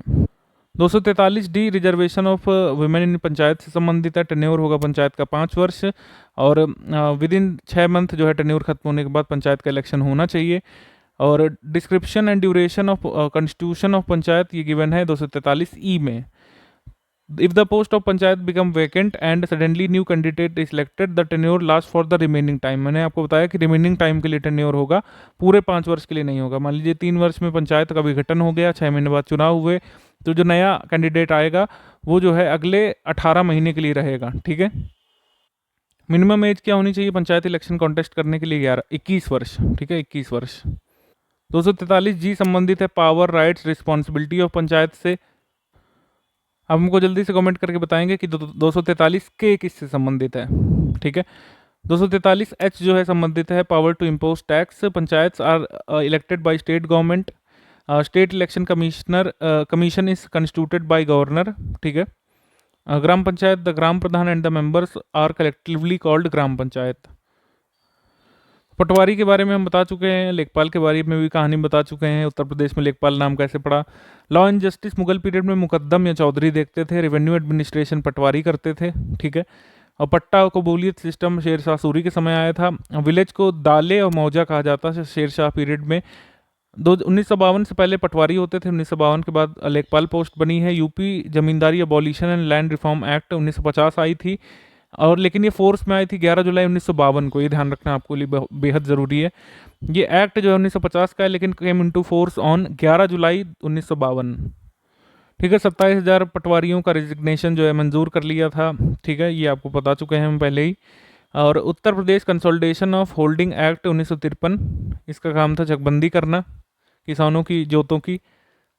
जो काम इस समय लेखपाल का भी पटवारी का भी होता था। जो है लैंड रिकॉर्ड ज्यूरिडिक्शन पटवारी के हाथों में होता था। सभी को जिसको लैंड या फिर फार्म के बारे में जानना है वो पटवारी से गवर्नमेंट फी लेकर के जानकारी प्राप्त कर सकता था। पटवारी का काम था रिकॉर्ड करना ओनर नेम अपने पेपर में, फील्ड का नाम, फील्ड का रेंट कितना, ये सब रिकॉर्ड करना उसका काम होता था। Patwari maintains the record of conversion of land और informs higher officials about drought, famine, flood etcetera and help farmer get fair compensation. नक्शे को मेंटेन करना विलेज का काम है। नक्शे में कोई चेंज होता है तो वो भी रिकॉर्ड करना पटवारी का काम होता था। जमाबंदी की एक कॉपी खुद के पास रखता था एक तहसील में। देन इसके बाद जमाबंदी रिन्यू की जाती है हर 4 वर्ष में, पंजाब में 5 साल में, हम बता चुके हैं आपको। लैंड कन्वर्जन का मतलब होता है कि लैंड अगर चेंज हो जा रही है, उसका टाइप अगर चेंज हो रहा है, कोई अगर रेजिडेंशियल लैंड है कॉमर्शियल में बदल रही है, अगर कृषक भूमि है यानी कि एग्रीकल्चरल लैंड रेजिडेंशियल में बदल रही है, तो ये सब चीज़ें लैंड कन्वर्जन में आती है। तो ऐसे कन्वर्जन की रिपोर्ट जो है पटवारी अपने हायर ऑफिशियल्स को भेजता है। पटवारी लैंड इंस्पेक्शन करता है, मैप चेंज करता है, लैंड रेवेन्यू एक्सेट्रा काम देखता है। और उसके बाद description of work of patwari is given in land records manual. Patwari services rule were made in 2006 in UP. Patwari या लेखपाल की पोस्ट जो है ग्रुप सी की पोस्ट है, हम बता ही चुके हैं आपको। पटवारी अपने हल्का यानी कि जो विलेज होता है उसको, जिसको हल्का बोलते हैं स्थानीय भाषा में, उसकी नियमित जो है इंस्पेक्शन करता है, उसकी समीक्षा करता है। पटवारी के जो विलेज होते हैं उसको हल्का कहा जाता है, ध्यान रखिएगा। पटवारी अब 3 बार इन्वेस्टिगेशन करता है। पहली इन्वेस्टिगेशन खरीफ पर होती, दूसरी रबी पर, तीसरी जायद क्रॉप के समय। खसरा वो लीगल डॉक्यूमेंट है जिसमें टोटल 22 बॉक्स होते हैं। ठीक है। और इसमें लैंड रिकॉर्ड नंबर होता है, एरिया ऑफ द फार्म होता है, ओनर्स नेम होता है, name of the farmer, type of crop grown, soil type, description of trees, details of the crop not details of the crop to be grown are not displayed on khasra. मतलब जो फसलें आगे उगाई जानी है वो खसरा में नहीं लिखी जाती। खसरा जो है ओरिजिनल लैंड रिकॉर्ड होता है, ये ऑथराइजेशन लेटर या फिर रिकॉर्ड ऑफ राइट नहीं है। रिकॉर्ड ऑफ राइट गिरदावरी और जमाबंदी होती है। ठीक है। कहीं कहीं खसरे को ही गिरदावरी बोलते हैं। जमाबंदी उत्तर प्रदेश में होती है कुल मिलाकर आपकी रिकॉर्ड ऑफ ओनरशिप राइट, जबकि खसरा जो है या फिर गिरदावरी कहीं कहीं पर इसको एक जैसा बोलते हैं, तो ये ओरिजिनल लैंड रिकॉर्ड होता है। जो एनुअल रजिस्टर है सेक्शन 33 में यूपी लैंड रेवेन्यू एक्ट 1901 में दिया हुआ है, उसको खतौनी बोलते हैं। खतौनी जो है डॉक्यूमेंट ऑफ राइट है। ठीक है। खतौनी में जितने भी फील्ड हैं फार्मर के उसको रिकॉर्ड किया जाता है। स्टेटस ऑफ लैंड रिकॉर्ड किया जाता है। खतौनी को रिन्यू किया जाता है हर 5 साल में। इसी को जो है कहीं कहीं पर जमाबंदी बोलते हैं। ठीक है। उत्तर प्रदेश में खतौनी ज़्यादा बोलते हैं, हरियाणा में जमाबंदी बोलते हैं। तो खतौनी और जमाबंदी क्या हो गए? रिकॉर्ड ऑफ ओनरशिप राइट या डॉक्यूमेंट ऑफ ओनरशिप राइट हो गई। म्यूटेशन का मतलब है पोजेशन ऑफ लैंड जब चेंज होता है, तो इसको बोलते हैं लैंड म्यूटेशन। इसमें जोतदार का नेम जो है खतौनी में बदला जाता है। ठीक। 1 जुलाई से लेकर 30 जून का वर्ष होता है एग्रीकल्चर ईयर या फिर फसली वर्ष कहा जाता है। रिकॉर्ड ऑफ राइट जो है हमने आपको बताया कि कंबाइंड फॉर्म ऑफ खसरा और खतौनी जो है रिकॉर्ड ऑफ राइट कह दिया जाता है कि खसरे में पूरी रिकॉर्ड होती है, ओनरशिप किसकी है खतौनी बता देती है या जमाबंदी बता देती है। लेखपाल प्रिपेयर करता है लैंड रिकॉर्ड को और इंस्पेक्ट करता है। रेवेन्यू ऑफिसर तहसील लेवल पर तहसीलदार होता है। अमीन का काम होता है लैंड रेवेन्यू कलेक्शन। चकबंदी में अगर हम देखें तो पहली बार ये कंडक्ट की गई थी उत्तर प्रदेश में कैराना मुजफ्फरनगर में और मुसाफिर खाना सुल्तानपुर में 1954 में। पूरे स्टेट में इम्प्लीमेंट की गई थी इसको, मतलब चकबंदी को इम्प्लीमेंट किया गया था 1958 में उत्तर प्रदेश में। चकबंदी लेखपाल का काम वगैरह क्या होता है, किस पोस्ट, ये कैसी पोस्ट होती है, किस एक्ट के तहत काम करता है, वो हम आपको बता चुके हैं। चकबंदी लेखपाल जो है चकबंदी में हेल्प करता है। लैंड मेजरमेंट सर्वे में क्या क्या चीज़ें काम आती है वो बता चुके हैं आपको, ठीक है। घंटर जरीब, मीटर जरीब, लैंड स्केल जो उत्तर प्रदेश में यूज़ होते हैं ये एक बार ज़रूर आप नोट करिएगा। लट्ठा, निन्वासी, कचवासी, बिस्वासी, गज इलाही, एकड़, हेक्टेयर, ये कैसे कैसे कन्वर्जन इनका होता है इसको देखिएगा एक बार, ठीक। अंबेडकर स्पेशल एम्प्लॉयमेंट स्कीम आई थी 2004 में उत्तर प्रदेश में। इसमें फोकस किया गया था मल्टी डायमेंशनल एम्प्लॉयमेंट प्रोवाइड करने पर अवेलेबल रिसोर्सेज में से, और जो माइग्रेशन हो रहा था सिटी में विलेजर्स का उसको रोकने के लिए स्कीम शुरू की गई थी। और इसमें SC/STs के लिए 33% या फिर 10,000 रुपये, अदर के लिए 25% या फिर 7500 रुपये यूनिट कॉस्ट रखा गया था यहाँ पर। फिर इसके बाद आ जाते हैं हम प्रधानमंत्री आदर्श ग्राम योजना पर। प्रधानमंत्री आदर्श ग्राम योजना वैसे शुरू हुई थी 2009-2010 में PM मनमोहन सिंह के समय। इनिशियल में 1000 विलेजेस को 5 स्टेट में असम, बिहार, हिमाचल प्रदेश, राजस्थान, तमिलनाडु में यहाँ पर स्टार्ट होना था। 22 जनवरी 2015 को इस स्कीम को ऑल ओवर इंडिया में स्टार्ट कर दिया गया। ऑब्जेक्टिव था स्कीम का पॉवर्टी इरेडिकेट करना जितना हो सके, और इसे 50% तक हर हाल में 3 वर्ष में नीचे ले आना पॉवर्टी को। 50% विलेजेस जो है यहाँ पर जो भी मॉडल विलेजेस के रूप में बनाए जाएंगे वो शेड्यूल्ड कास्ट से संबंधित विलेजेस होने चाहिए। मतलब 50% जहाँ पर शेड्यूल्ड कास्ट पॉपुलेशन है उनको मॉडल विलेजेस के रूप में डेवलप यहाँ पर किए जाने की बात कही गई थी प्रधानमंत्री आदर्श ग्राम योजना में। प्रधानमंत्री सहज बिजली हर घर योजना ये सौभाग्य आई थी, मैंने शायद अभी 2018 बोल दिया था, 2017 में आई थी लॉन्च डेट इसकी, 25 सितंबर 2017 है। ऑब्जेक्टिव जो है ये है इलेक्ट्रिसिटी कनेक्शन प्रोवाइड करना 4 करोड़ रूरल और अर्बन हाउस होल्ड को 2018 तक। REC जो है इसकी नोडल एजेंसी बनाई गई थी और इसमें इलेक्ट्रिसिटी कनेक्शन लगातार प्रोवाइड किए गए थे। इसमें ई समायोजन ऐप को आगे किया गया था जिससे लोग इलेक्ट्रिसिटी कनेक्शंस के लिए अप्लाई कर सकें, और 2018-19 तक इतनी फैमिलीज़ को इलेक्ट्रिसिटी कनेक्शन मिल भी गया था। दीनदयाल उपाध्याय ग्रामीण कौशल योजना ये आई थी 25 सितंबर 2014 को। 98वीं बर्थ एनिवर्सरी जो थी दीनदयाल उपाध्याय की इस दिन। ऑब्जेक्टिव था benefit people with the of the age group 15 to 35, यानी युवा वर्ग को, नेशनल यूथ पॉलिसी के हिसाब से युवा माने जाते हैं 15 से 35 आयु के लोग, उनको बेनिफिट देना इसका लक्ष्य रखा गया था। और इसमें इतने सारे लोगों को एम्प्लॉयमेंट भी प्रोवाइड की गई है 2017-18 तक, ये यहाँ पर है। प्रधानमंत्री आवास योजना के बारे में आपको बता ही चुके हैं, इसमें कॉस्ट शेयरिंग कैसी होती है भी बता चुके हैं। इसमें फाइनेंशियल असिस्टेंट कितना मिलता है ये एक बार देखिएगा। 1,20,000 रुपये यहाँ पर प्रोवाइड किया जाता है जो प्लेन रीजन में, यानी कि पंजाब में, हरियाणा में, उत्तर प्रदेश में, मध्य प्रदेश में अपना घर बनाएंगे उनको 1,20,000 की सहायता मिलती है। और जो हिली एरियाज़ के 82 डिस्ट्रिक्ट में निवास कर रहे होते हैं उनको 1,30,000 रुपये का लाभ मिलता है, ठीक है, प्रधानमंत्री आवास योजना रूरल के तहत। बाकी कुछ हमने जो प्रोजेक्ट्स डिस्कस किए हैं उनको थोड़ा सा देख लेते हैं। जैसे मॉडल विलेज स्कीम मद्रास में शुरू की गई थी डैनियल हैमिल्टन के द्वारा 1903 में, ठीक है। विलेज श्री सुंदरम मद्रास में शुरू की गई थी सबसे पहले, ठीक। और इसको फिर हम देखेंगे कोऑपरेटिव स्कीम थी और 16 वर्ष बाद इस स्कीम को स्टॉप कर दिया गया था। श्री निकेतन स्कीम रविन्द्रनाथ टैगोर के द्वारा शुरू की गई थी, LM हर्स्ट के साथ मिलकर उन्होंने शुरू किया था इसको। निकेतन विलेज जो कि कलकत्ता के पास था 100 किलोमीटर दूर करीब, और 8 विलेज में शुरू की गई थी, इसको 15 विलेज तक ले जाया गया था। टैगोर की डेथ के बाद ये श्री निकेतन बंद हो गया था। ग्रो मोर फूड कैंपेन हम कह सकते हैं कि 1942-43 से ही शुरू हो गया था, लेकिन प्लान्ड बेसिस पर 1947-48 से शुरू हुआ और नेशनल लेवल पर शुरू हुआ पहला प्रोग्राम था इस तरीके का। इसमें फ्री केमिकल फर्टिलाइजर्स डिस्ट्रीब्यूट किए गए थे। इसमें एजुकेशन फॉर ऑल कैंपेन में हम बाकी सब चीज़ें तो देख ही चुके हैं, लेकिन इसमें सेंट्रल स्टेट का कितना शेयर होता है, नॉर्थ ईस्टर्न स्टेट में कितना होता है ये देख लीजिएगा। 65 सेंटर का, 35 स्टेट का, नॉर्थ ईस्टर्न स्टेट्स में एजुकेशन फॉर ऑल के लिए 90 और 10 का। उज्ज्वला योजना के बारे में हमने आपको बता ही दिया। उत्तर प्रदेश को सबसे ज़्यादा कनेक्शन मिले थे LPG के उज्ज्वला योजना के तहत।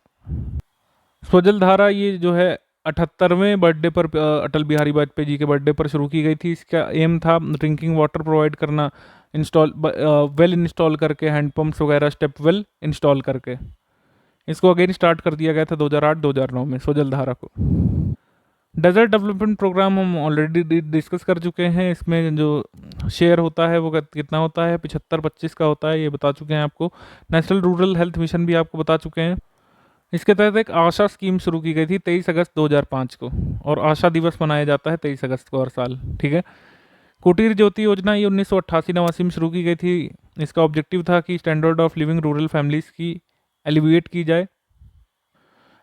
जाए, मतलब कुल मिलाकर पॉवर्टी एलिविएशन हो। एलिवेट और एलिविएट में अंतर है। और फाइनेंशियल असिस्टेंस यहाँ पर 400 रुपये का मिलता था रूरल फैमिलीज़ को एक इलेक्ट्रिसिटी कनेक्शन लेने पर। तो कुटीर ज्योति मतलब रूरल इलेक्ट्रिफिकेशन की स्कीम है। नेशनल अर्बन हेल्थ मिशन ये 1 मई 2013 से शुरू किया गया था। नेशनल अर्बन हेल्थ मिशन जो है ये नेशनल हेल्थ मिशन का ही पार्ट है, और नेशनल हेल्थ मिशन के अंडर ही ये जो है चल रहा है। Uttar Pradesh water sector restructuring project ये 8 मार्च 2002 को शुरू किया गया था वर्ल्ड बैंक की असिस्टेंस से। इसका उद्देश्य था कि ड्रॉट प्रोन रीजन है जहाँ पर सूखा पड़ जाता है उत्तर प्रदेश में, वहाँ पर प्रॉपर इरिगेशन के फैसिलिटीज़ लगाए जाएँ और एम्प्लॉयमेंट को बूस्ट किया जाए। उत्तर प्रदेश में जो सबसे ज़्यादा सूखा प्रभावित एरिया है वो बुंदेलखंड और विंध्य रीजन होता है, जहाँ पर सूखा पड़ जाता है। 2015 में काफ़ी सूखा पड़ गया था यहाँ पर, और बुंदेलखंड को और कानपुर को मिलाकर के काफ़ी सारे ज़िले सूखे की चपेट में आ गए थे 2015 में। National action plan on climate change ये सबसे पहले 2008 से लागू है, ठीक है। इसमें solar power, energy efficiency, water, agriculture, Himalayan ecosystem, permanent residence, green India और strategic knowledge on climate change, इस पर फोकस किया जा रहा है। उत्तर प्रदेश की एक स्कीम कन्या विद्या धन योजना काफ़ी फेमस है। इसको 2004-2005 में शुरू किया गया था। शुरू में फाइनेंशियल असिस्टेंस यहाँ पर 20,000 की दी जाती थी, अब इसको बढ़ा करके 30,000 रुपये कर दिया गया है। मेन एम है वुमेन्स की एजुकेशन को प्रमोट करना। इसमें उस बालिका को दिए जाते हैं पैसे 30,000 रुपये की सहायता जो 12वीं पास कर चुकी हो और आगे फर्दर परस्यू करना चाहती हो अपनी एजुकेशन को। इसमें करीब 1 लाख गर्ल स्टूडेंट को मेरिट बेसिस पर सिलेक्ट किया जाता है इन सभी बोर्ड में से। अब रैयतवाड़ी सिस्टम के बारे में थोड़ा सा देख लेते हैं। थॉमस मुनरो ने 1792 में शुरू किया, और ये जो है 12 माइल डिस्ट्रिक्ट में शुरू किया गया था। ये बॉम्बे, बरार, मध्य प्रदेश, असम, कुर्ग में फिर फैला दिया गया। इसमें रजिस्टर्ड भूमिदार रैयत या फिर कल्टिवेटर होता था, वो ओनर माना जाता था, और उसका काम था गवर्नमेंट को रेंट पे करना समय समय पर। भूमिदार के पास ये राइट था कि वो लैंड को जो है होल्ड कर सकता था, सेल भी कर सकता था, जो कि पहले मुगल पीरियड में नहीं होता था। टैक्स न देने के लिए लैंड ओनर की लैंड छीन ली जाती थी, और टैक्स जो है कैश में ही दिए जाते थे रैयतवाड़ी में। Government was directly concern with the ryot for taxes. Thomas Munro के अनुसार 3rd part of the total produce was considered as tax. 1/3 हिस्सा लैंड रेवेन्यू के फॉर्म में देना पड़ता था। मद्रास में ये सिस्टम जो है 30 साल तक अस्तित्व में रहा है। फिर इसको जो है रिफॉर्म किया गया था सिस्टम में। इसमें 30% ऑफ द टोटल प्रोड्यूस जो है फिक्स की गई थी। लैंड मेजरमेंट और फर्टिलिटी पर आधारित रेंट के फॉर्म में इतना तो देना होगा कहा गया, 30% ऑफ द टोटल प्रोड्यूस। 1964 में इसको और बढ़ा दिया गया, ठीक है, इंक्रीज कर दिया गया, 50% तक कर दिया गया, और फ्लड के समय जो है 66% कर दिया गया। इसी वजह से 1879 में डेक्कन फार्मर रिलीफ एक्ट को पास करना पड़ा था, जिससे इस रेवेन्यू के रेट को कम किया जा सके। एक समय तक 52% जो टोटल लैंड है वो रैयतवाड़ी सिस्टम के अंतर्गत आ गई थी, और थॉमस मुनरो मद्रास का गवर्नर था, उसने इसको वहाँ पर काफ़ी लागू किया था ठीक से। महालवाड़ी सिस्टम के अंतर्गत 30% लैंड एक समय इंडिया की आ गई थी, और इसको सबसे पहले हॉल्ट मैकेंजी ने 1819 में लागू किया था, और फिर इसको रिव्यू किया गया था लॉर्ड विलियम बेंटिक के द्वारा 1833 में। इसको इंट्रोड्यूस किया गया था north west frontier, Agra, central province, Gangetic valley, Punjab में, और स्टेट का शेयर होता था 66% ऑफ द रेंटल वैल्यू। मतलब जो भी रेंट लिया जाएगा महालवाड़ी सिस्टम में उसका 66% स्टेट के पास जाएगा। उसके बाद मार्टिन बर्ड की सुपरविज़न में 1833 में नॉर्थ इंडिया में इसको फिर से लागू किया गया था। महाल का मतलब विलेज होता है। महालवाड़ी सिस्टम में लैंड ओनरशिप जो है जॉइंटली ओन की जाती है इंटायर विलेज के द्वारा, और जनरली जो है फैमिलीज जो एक साथ रहती थी कुल बना करके, उनका कुल मिलाकर महाल होता था, वही पूरा लैंड का हिस्सा होता था, और उनकी जॉइंट ओनरशिप होती थी। तो एक तरीके से हम कह सकते हैं जो पीजेंट थे, जो मतलब कह सकते हैं कृषि कार्य करते थे, ओनरशिप उन्हीं के पास थी, लेकिन इंडिविजुअल ओनरशिप नहीं थी रैयतवाड़ी की तरह, इसमें जॉइंट ओनरशिप थी। टैक्स कलेक्टर जो है लंबरदार कहा जाता था, जो मालगुजारी कलेक्ट करके गवर्नमेंट ट्रेजरी में जमा कराता था। विलेज की बैरन लैंड, ट्री, वेल, इस सभी को विलेज की प्रॉपर्टी मान लिया गया था इसमें। जमींदारी सिस्टम मुगल पीरियड से लागू है, ठीक है। जमींदारी में हेरिडेटरी और प्रोप्राइटरी राइट्स होते थे जमींदार के पास। जमींदार का काम होता था टैक्स कलेक्ट करके कल्टीवेटर से लेकर के जो है जमा करना। मुगल पीरियड में मुगल जो है शासन को जमा करते थे, फिर अंग्रेज़ों के समय अंग्रेज़ों को जमा करने लगे अंग्रेज सरकार को। ज़्यादातर जमींदार छत्री राजपूत क्लैन से आते थे जमींदारी सिस्टम में। कॉर्नवालिस जो था वो जमींदारी सिस्टम के फेवर में था। उसने 10 ईयर सेटलमेंट बंगाल, बिहार, ओडिशा में लागू किया था। 10 ईयर सेटलमेंट को परमानेंट सेटलमेंट के रूप में फिर जाने लगा था। सरदार पटेल ने इसके खिलाफ आवाज़ उठाई थी जमींदारी के खिलाफ, और जमींदारी फाइनली जो है अबॉलिश कर दी गई थी आज़ादी के बाद। फिर ये सब हमने आपको बताया कि लैंड रिफॉर्म में, लैंड मैनेजमेंट में क्या क्या सुधार करने जरूरी थे। कुमारप्पा समिति जो आई थी उनकी क्या क्या रिकमेंडेशंस थी, ये सब हमने आपको पहले डिस्कस करवा दिया है। हम कुछ ऑर्गेनाइजेशंस देख लेते हैं, जैसे कि इफ़को है, Indian farmer fertilisers cooperative society. ये कोऑपरेटिव सोसाइटी ये 3 नवंबर 1967 को इस्टेब्लिश हुई, हेडक्वार्टर दिल्ली में है, और ये फर्टिलाइजर प्रोड्यूसिंग ऑर्गेनाइजेशन है, ठीक। नैफेड क्या है? नैफेड का नाम हम जब भी देखेंगे तो ऑपरेशन ग्रीन का हमको नाम जरूर ध्यान आ जाना चाहिए। ऑपरेशन ग्रीन की नोडल एजेंसी है NAFED. National cooperative marketing federation, ये कोऑपरेटिव सोसाइटी है, इसको इस्टेब्लिश किया गया था 2 अक्टूबर 1958 में, हेडक्वार्टर दिल्ली में है। इसका मेन ऑब्जेक्टिव है कंज्यूमर गुड्स को सरप्लस स्टेट में से लेकर के डेफिसिट स्टेट में मूव करना। तभी आप देखेंगे ऑपरेशन ग्रीन जो है इसकी नोडल एजेंसी इसको बनाया गया है। ऑपरेशन ग्रीन क्या है अभी हम आगे डिस्कस करेंगे, कुछ स्कीम्स जो बची हुई हैं उसमें।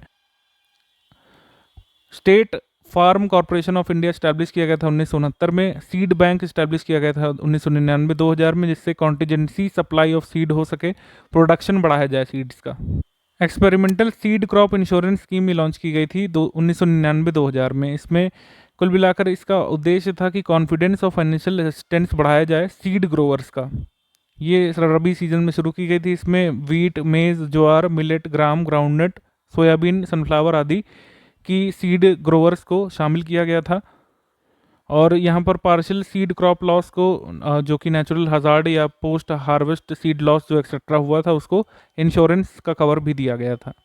नेशनल फार्मर्स कमीशन इस्टेब्लिश किया गया था 18 नवंबर 2004 में, और लीडरशिप थी MS स्वामीनाथन की, जो कि father of green revolution in India के नाम से जाने जाते हैं। National draft policy for farmers, इसको फॉर्म किया गया था अक्टूबर 2007 में, इसी जो है नेशनल फार्मर्स कमीशन के रिकमेंडेशन पर। किसान क्रेडिट कार्ड के बारे में बाकी सब चीज़ें हम बता चुके हैं आपको, लेकिन इसको जारी किस कमेटी के रिकमेंडेशन पर किया गया था? RV गुप्ता कमेटी के रिकमेंडेशंस पर, ठीक है, याद रखिएगा। अभी कुछ स्कीम्स रह गई हैं नई वाली, जैसे कि हृदय योजना। हृदय योजना में हेरिटेज बिल्डिंग्स को प्रिजर्व करना काम है। 21 जनवरी 2015 से लागू है हृदय। प्रधानमंत्री मुद्रा योजना ये 8 अप्रैल 2015 से लागू है। इसमें 3 तरह के लोन होते हैं, शिशु, तरुण, किशोर। उजाला योजना ये 1 मई 2015 से लागू है। इसमें LEDs जो है सब्सिडाइज्ड रेट पर दिए जाते हैं, जिससे CFLs जो है उसको रिप्लेस किया जा सके LEDs से। और ग्राम उजाला योजना भी अभी हाल में शुरू की गई थी, इसकी सब स्कीम 2021 में। स्मार्ट सिटी मिशन या स्मार्ट सिटी स्कीम 25 जून 2015 से शुरू की गई थी। 100 सिलेक्टेड सिटीज़ को स्मार्ट सिटी के रूप में डेवलप करने का लक्ष्य रखा गया था। हमारी 100th स्मार्ट सिटी कौन है? शिलोंग है, ध्यान रखिएगा। 100th स्मार्ट सिटी कई बार पूछा जा चुका है, शिलोंग है। उत्तर प्रदेश में कितनी स्मार्ट सिटीज़ जो है सिलेक्ट की जा चुकी हैं प्रोग्राम के तहत? वो 10 स्मार्ट सिटीज़ हैं, ध्यान रखिएगा। स्किल इंडिया मिशन 15 जुलाई 2015 को। डिजिटल इंडिया मिशन 2 जुलाई 2015 को। गोल्ड मोनेटाइजेशन स्कीम 15 नवंबर 2015 को। गोल्ड बिलियन स्कीम 15 नवंबर 2015 को। एक्चुअली 15 नहीं है, 5 नवंबर 2015, 5 नवंबर 2015। स्टार्टअप इंडिया 16 जनवरी 2016, ठीक। और Shyama Prasad Mukherjee national urban mission, ये आपका शुरू किया गया था 21 फरवरी 2016 को। एक्चुअली अर्बन नहीं है, ये रू अर्बन मिशन है, ठीक है, रू अर्बन मिशन है ये actually. Cluster based development of villages के लिए है श्यामा प्रसाद मुखर्जी रू urban mission.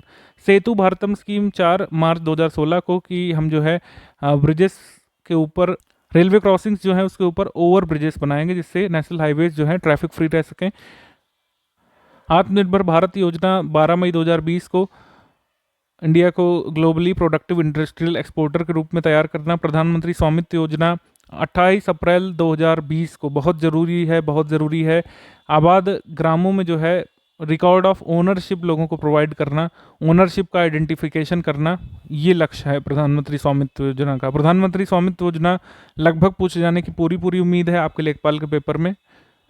Aarogya Setu mobile app, ये 17 अप्रैल 2020 को शुरू किया गया था कोविड स्प्रेड को चेक करने के लिए। प्रधानमंत्री गरीब कल्याण योजना, इसमें जो है फाइनेंशियल हेल्प दी जा रही है जो पुअर पीपल हैं उन्हें। प्रधानमंत्री गरीब कल्याण अन्न योजना भी चल रही है, जिसमें नेशनल फूड सिक्योरिटी एक्ट के तहत जितने बेनिफिशियरी कवर किए गए हैं उनको एडिशनल राशन देना सब्सिडाइज्ड रेट पर। गंगा प्लांटेशन स्कीम आई थी 9 जुलाई 2018 को। वन धन योजना 14 अप्रैल 2018 को। रिस्ट्रक्चर्ड नेशनल बैम्बू मिशन 25 अप्रैल 2018 को। प्रधानमंत्री रोजगार प्रोत्साहन योजना जून 2015 को। और prime ministers national nutrition mission scheme 8 मार्च 2018 को। ऑपरेशन ग्रीन मिशन आया था नाफेड के द्वारा, इसमें जो रेट कभी कभी बढ़ जाते हैं टमाटर, प्याज और आलू के, उसको कंट्रोल में रखना ये उद्देश्य था ऑपरेशन ग्रीन का। ठीक है, 1 फरवरी 2018 को शुरू किया गया था ऑपरेशन ग्रीन। सोलर चरखा योजना ये शुरू की गई थी 5 फरवरी 2018 को। और गोबर्धन योजना 1 फरवरी 2018 को। और खेलो इंडिया स्कूल गेम्स 31 जनवरी 2018 से। बालिका श्री योजना शुरू की गई थी to provide insurance to girl child belonging to scheduled caste. Liveability index programme शुरू किया गया था 20 जनवरी 2018 से। यूपी के रेवेन्यू काउंसिल की अगर हम बात कर लें तो इसको इस्टेब्लिश किया गया था 1981 में। और हेडक्वार्टर पहले प्रयागराज में था, फिर हेडक्वार्टर अलग किया गया, लखनऊ में भेजा गया है और प्रयागराज में किया गया है। जुडिशियल मतलब काम जो होता है ये लखनऊ में होता है, बाकी रेवेन्यू काम प्रयागराज में होता है। इसमें एक chairperson, 2 administrative member, 7 judicial members होते हैं। ठीक है, और 1931 में ईस्ट इंडिया कंपनी के समय रेवेन्यू काउंसिल बनाया गया था। और revenue council conducts largest number of judicial work related to revenue in Uttar Pradesh. Revenue council is the apex court among the revenue court. Revenue council members are appointed by state government. Members of revenue council are appointed amongst the commissioners. Headquarter कहाँ पर है? पहले प्रयाग में था, फिर 47-48 में administrative judicial functions जो है सेपरेट किए गए थे। एडमिनिस्ट्रेटिव ब्रांच लखनऊ चली गई थी, जुडिशियल ब्रांच रह गई थी इलाहाबाद या प्रयागराज में। ठीक, फंक्शंस क्या है? एडमिनिस्ट्रेटिव वर्क है, जुडिशियल वर्क है, अपलेट मॉनिटरिंग रिव्यू वगैरह। एडमिनिस्ट्रेटिव वर्क है maintenance of land record, recovery of revenue और अदर ड्यूज और एक्विजिशन ऑफ लैंड, ये सब। इसमें 14 अनुभाग यहाँ पर काम करते हैं। रेवेन्यू काउंसिल इलाहाबाद ऑफिस में 2 अनुभाग हैं। ठीक है, तो इनके कुछ वर्क देख लेते हैं। जैसे रेवेन्यू सेक्शन 1 है राजस्व अनुभाग 1, इसका क्या क्या काम है? इसका काम है इम्प्लीमेंटेशन ऑफ लैंड सेटलमेंट या सिस्टम। अबॉलिशन ऑफ जमींदारी, ये वर्क है रेवेन्यू सेक्शन 1 का। Works associated with the creation of revenue villages and other properties done through revenue section 1 या राजस्व अनुभाग 1। रेवेन्यू सेक्शन 2 में क्या है कि works associated with land and other properties vested in gram panchayat. Tree plantation, ये रेवेन्यू सेक्शन 2 का काम है। Responsibility of allotted waste land, barren unusable land, work related thereto. Work associated with revenue received from market, fair, pond, पोखर, water system in gram sabha. Redressal of complaints related to getting possession of land allotted in gram sabha. Works associated with control of land management committees.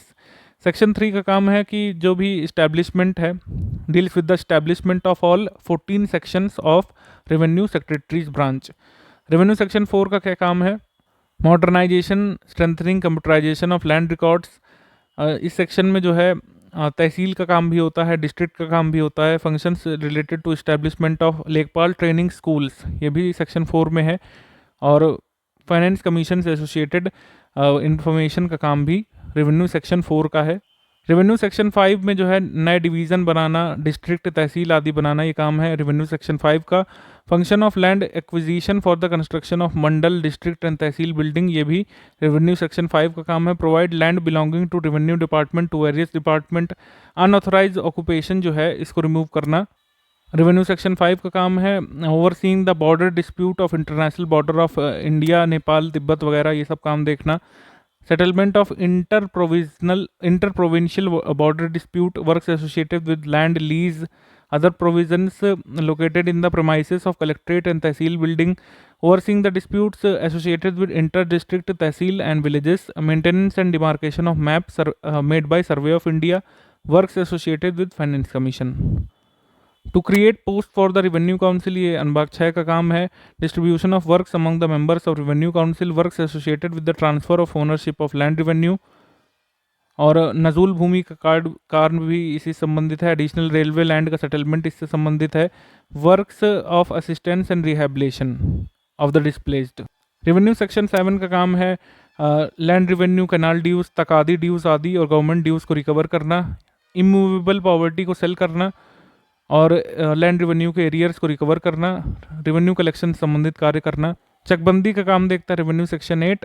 Revenue section 9 देखता है तहसीलदार, नायब तहसीलदार, कानूनगो, revenue inspector, इन सब के rules और amendments को देखता है। Agricultural census, boundary of field work associated with mutation वगैरह, ये सब रेवेन्यू सेक्शन 9 देखता है। रेवेन्यू सेक्शन 10 देखता है नेचुरल कैलेमिटी जो आ जाती है किसी सर्किल में, वहाँ जो पर्सन इफेक्ट होते हैं उनके एप्लीकेशंस और कंप्लेंट के बारे में देखता है ये revenue section 10। Allocates funds to district magistrate for helping persons affected by natural calamity, performs district flood control and disaster relief work of waiver and deferment of revenue, rent, other government dues due to natural calamity, work associated with austerity in government expenditure, यानी खर्चों को कम करने का काम भी ये revenue section 10 देखता है कि फिजूल खर्ची ना हो। Revenue section 11 annual review of flood करता है और providing information about flood and damage on daily basis, मतलब ये दैनिक रिव्यू भी करता है और ओवरऑल जो साल भर में जो भी फ्लड आई उसका भी लेखा जोखा रखता है। Compiles and publishes semi official reports related to weather and agricultural conditions, pays attention to information associated with drought and conduct investigations to collect information related to agricultural disasters, monitoring of cold wave and frost, maintenance of crop and weather information system, providing information on damage caused by drought. Revenue का section 12 इसमें चकबंदी act के implementation से संबंधित तो settlement of land से संबंधित कार्य शामिल है। एडिशनल वर्क है, वैसे चकबंदी दूसरे विभाग का काम है, हमने बताया था आपको। Works associated with high level committee on industries and businesses, यहाँ पर इंडस्ट्रीज एंड बिजनेसेस होगा। कोऑर्डिनेटिंग 20 पॉइंट प्रोग्राम, 20 सूत्री कार्यक्रम जो चलता था उसको इम्प्लीमेंट ये करता था। Coordinating annual action plan, coordinating judicial cases. Land acquisition act संबंधित काम रेवेन्यू सेक्शन 13 के। डिफेंस ऑफ इंडिया एक्ट 1939, 1962, 65, 72 ये ऑपरेट किए जाते हैं रेवेन्यू सेक्शन 13 में। थोड़ा सा अपडेट करेंगे आप, पेड ग्रुप में हमने करवा दिया था, ठीक है, ये यहाँ पे जाएगा। और work of land revenue settlement, Bhoodan Gramdan के कार्य, मैप और रिकॉर्ड मैनुअल के कार्य, submission of report of mutation before the court of tehsildar, naib tehsildar, ये रेवेन्यू सेक्शन 14 का काम है। ये डिफेंस ऑफ इंडिया एक्ट वाला जो सेक्शन है ये रेवेन्यू सेक्शन 13 का है, 14 का नहीं। ये यहाँ से हटा करके यहाँ 13 में जाना चाहिए, ठीक है। राजस्व न्यायालय की बात कर लें तो मतलब उत्तर प्रदेश में कितने राजस्व न्यायालय हैं? 2707 हैं इस समय, ठीक है, 2707 हैं, ये ध्यान रखिएगा। और court of revenue council is the top most revenue court and court of naib tehsildar is the bottom one. Revenue court के आगे जो मेन मुद्दे होते हैं म्यूटेशन होता है, land mutation, litigation associated with the declaration of ownership of land to secure the land of gram sabha and evict illegal occupants, ठीक है। और रैकिंग एंड पैमाइश, ठीक है, मतलब हदबंदी इसको बोलते हैं, और पैमाइश यानी कि measurement of land. Disputes associated with the partition of land, auctions related matter associated with land. चकबंदी डिपार्टमेंट आपको बता दिया है, हेड किया जाता है चकबंदी कमिश्नर के द्वारा। चकबंदी 1958 से पूरे देश में शुरू हो गई थी लागू होना, और जो है मेन कार्य इसका होता है चकबंदी करना, यानी land consolidation. Disaster management department होता है, इसका काम होता है डिजास्टर मैनेजमेंट का कार्य देखना। 4 मेजर नेचुरल कैलेमिटी होते हैं उत्तर प्रदेश में, फ्लड, ड्रॉट, फायर और अर्थक्वेक। रिवर जिनसे फ्लड होती है उत्तर प्रदेश में वो गंगा, यमुना, रामगंगा, गोमती, शारदा, घाघरा, राप्ती, गंडक हैं। डिस्ट्रिक्ट डिजास्टर मैनेजमेंट अथॉरिटी जो है डिस्ट्रिक्ट मजिस्ट्रेट की अंडर वर्क करती है, ध्यान रखिएगा। और डिविजनल कमिश्नर, डिस्ट्रिक्ट मजिस्ट्रेट, सब डिस्ट्रिक्ट मजिस्ट्रेट ये काम करते हैं आपके रिलीफ कमिश्नर के अंडर। गजेटियर डिपार्टमेंट के बारे में अगर हम देखें तो जवाहर भवन लखनऊ में इसका हेडक्वार्टर है, और इसका कार्य है जो मतलब कुल मिलाकर gazetteers of the district gazetteer department की स्थापना 1975 में हुई थी। हमने खतौनी के बारे में देख लिया, अब खेवट के बारे में देख लेते हैं। जमींदार का रजिस्टर होता था जब जमींदारी अबॉलिश नहीं हुई थी, अब जमींदारी अबॉलिश की जा चुकी है, तो खेवट जो है बिल्कुल अब अस्तित्व में नहीं है, खतौनी बिल्कुल अस्तित्व में है। ये आपकी रिकॉर्ड ऑफ राइट बताती है, ये भी बताती है कि किस कैपेसिटी से जो कल्टीवेटर है वो लैंड को जो है होल्ड किए हुए है, ठीक है। जब लैंड ओनर की डेथ हो जाती है तो कैसे जो है पटवारी या लेखपाल उसके उत्तराधिकारी को लैंड ट्रांसफ़र करते हैं। कैसे होता है कि अगर उसका कोई जीवित उत्तराधिकारी होता है, नेचुरल एयर होता है, तो उसको इन्फॉर्म कर दिया जाता है, ठीक है। और पटवारी जो इन्फॉर्म कर देता है अपने डिपार्टमेंटल फॉर्मेट में कानूनगो को कि मतलब ये व्यक्ति नहीं रहा है, अब इसके पुत्र के नाम जो ये लैंड आ जाए, तो अपने आप आ जाती है गांव में, तो अपने आप आ जाती है पटवारी के सर्वे से। लेकिन कई बार ऐसा होता है कि अगर वारिस नहीं होता है तो इसमें ये इन्फॉर्मेशन लेखपाल कानूनगो को देता है, कानूनगो ये इन्फॉर्मेशन तहसीलदार को पास करता है, वो पूरे मैटर को इन्वेस्टिगेट करता है, ठीक है। और फिर जो प्रॉपर एयर जो भी बचा होता है उस लैंड का, उसका नाम उसमें जो है लिख देता है। अगर किसी पार्टी को कन्फ्यूज़न है या फिर जो डिस्प्यूट है तो वो अपील कर सकते हैं असिस्टेंट कलेक्टर के कोर्ट में। उत्तर प्रदेश का इंडस्ट्रियल स्टेटस जो है मिडिल क्लास स्टेट में आता है। पॉइंट ऑफ इंडस्ट्री से मिनरल की शॉर्टेज है यहाँ पर। मिनरल बेस्ड इंडस्ट्रीज़ नहीं डेवलप हो पाई हैं। एग्रीकल्चर बेस्ड इंडस्ट्रीज़ जो है डेवलप हुई उत्तर प्रदेश में। हैंडलूम इंडस्ट्री जो है उत्तर प्रदेश की एक समय लार्जेस्ट इंडस्ट्री हुआ करती थी। उसके अलावा वुल, कॉटन, ठीक है, वाइन, शू, पेपर, एग्रीकल्चर, ये सब मेन इंडस्ट्रीज़ हुआ करती थी उत्तर प्रदेश की। कानपुर लीडिंग इंडस्ट्रियल सेंटर होता था। उसके अलावा आगरा, अलीगढ़, मेरठ, गाजियाबाद, गोरखपुर, लखनऊ, मिर्ज़ापुर, फिर मोदीनगर, वाराणसी, इनका नाम आता है। हैंडलूम इंडस्ट्री जो है शुरू की गई थी 16 सितंबर 1972 से राम सहाय के आइडिया से। Directorate of handloom and textile industries ये फॉर्म की गई थी 16 सितंबर 1972 को। यूपी टेक्सटाइल कॉरपोरेशन इस्टेब्लिश किया गया था 2 दिसंबर 1969 को। 1973 से इसको पब्लिक लिमिटेड कंपनी में बदल दिया गया था, कानपुर नगर में रजिस्टर कर दिया गया था। टोटल 5 कॉटन मिल थी, झांसी में, संडीला में, मेरठ में, काशीपुर में और जसपुर में। लेकिन जब उत्तराखंड का डिवीज़न हो गया उत्तर प्रदेश से तो केवल 3 रह गई उत्तर प्रदेश में। 2 उत्तराखंड को चली गई और 3 मिल जो बची थी उत्तर प्रदेश की वो भी लगातार हो रहे घाटे के कारण बंद हो गई। Uttar Pradesh state yarn company limited, Uttar Pradesh state कताई लिमिटेड, ये दोनों खुले थे उत्तर प्रदेश में, लेकिन फिर 2000 में ये भी डिसकंटिन्यू कर दिए गए। सरकार ने कोशिश की थी इंटरवेंशन करके कि हैंडलूम के प्रोडक्ट जो है मशीन से ना बना जाए। इस वजह से reservation of articles for production act 1985 आया था, जिसमें 11 टेक्सटाइल आइटम्स को एक्सक्लूड किया गया था कि उनको जो है हैंडलूम से ही बनाया जाए, पावर लूम से ना बनाया जाए। शुगर इंडस्ट्री एक कैश क्रॉप है उत्तर प्रदेश में, ठीक है। शुगर से मतलब शुगर केन से हम लोग शुगर जैगरी वगैरह बनाते हैं। शुगर केन जो है इंडियन ओरिजिन की क्रॉप मानी जाती है। पहली शुगर मिल प्रतापपुर देवरिया में उत्तर प्रदेश में 1903 में खुली थी। शुगर केन डिपार्टमेंट इस्टेब्लिश हुआ था उत्तर प्रदेश में 1935 में। Sugar cane development council establish हुआ था 48-49 में। Sugar cane farmers institute establish किया गया था 1975 में लखनऊ में। प्रेजेंटली ये Lal Bahadur Shastri sugar cane farmer institute के नाम से जाना जाता है। 5 ट्रेनिंग सेंटर हैं मुजफ्फरनगर, गोरखपुर, वाराणसी, शाहजहाँपुर और गोंडा में। Uttar Pradesh sugar cane research council की स्थापना 1976-77 में हुई थी। 9 शुगर केन रिसर्च सेंटर और सीड कल्चर फार्म जो है इस्टेब्लिश किए जा चुके हैं उत्तर प्रदेश में, यहाँ पर हैं, ठीक है। और 9 शुगर केन जोन है उत्तर प्रदेश में, मेरठ, सहारनपुर, मुरादाबाद, बरेली, लखनऊ, फैज़ाबाद, देवीपाटन, गोरखपुर, देवरिया। और 3 शुगर जोन है, Meerut, Bareilly, Lucknow. Uttar Pradesh cooperative sugar university establish की गई थी 1963 में, ठीक है, और जिसकी 23 मिलें करीब चल रही थी। ये पूरा ओवरऑल जो हमने अभी आपको बताया ये दिया हुआ है। शुगर केन डिपार्टमेंट कब बना, शुगर केन डेवलपमेंट काउंसिल कब बनी, sugar cane development institute Lucknow में कब बना, ठीक है, और शुगर केन प्रमोशन पॉलिसी कब आई थी 2004 में। शुगर केन रिसर्च काउंसिल कब बनी 1976 से 70 में। तो ये आप एक बार नोट करेंगे। उत्तर प्रदेश की इंडस्ट्रीज़ में अब तो 1 डिस्ट्रिक्ट 1 प्रोडक्ट वाला पूछा जाता है, लेकिन ये कुछ ऐसे प्रोडक्ट्स हैं जो 1 डिस्ट्रिक्ट 1 प्रोडक्ट में मेंशन नहीं है।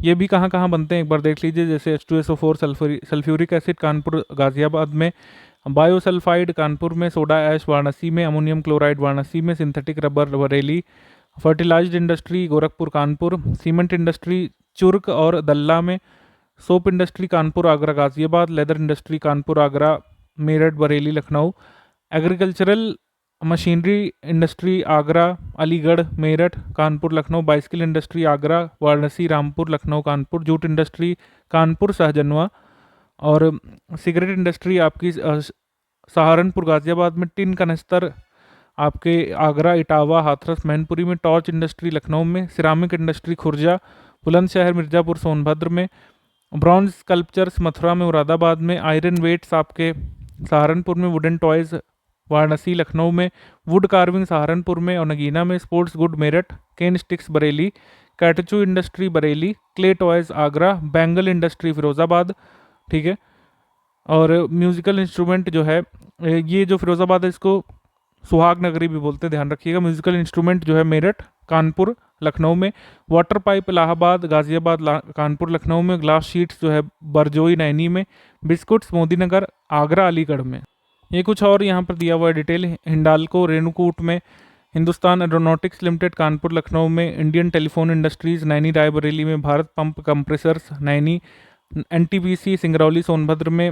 और आपका ऑयल रिफाइनरी मथुरा में। Diesel locomotive works Manduadih Varanasi में। मॉडर्न बेकरीज कानपुर में। Ordnance equipment factory Hazratpur Firozabad में।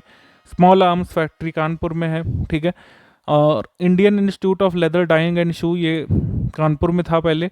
ट्रांसफार्मर फैक्ट्री झांसी में। और त्रिवेणी स्ट्रक्चरल नैनी में।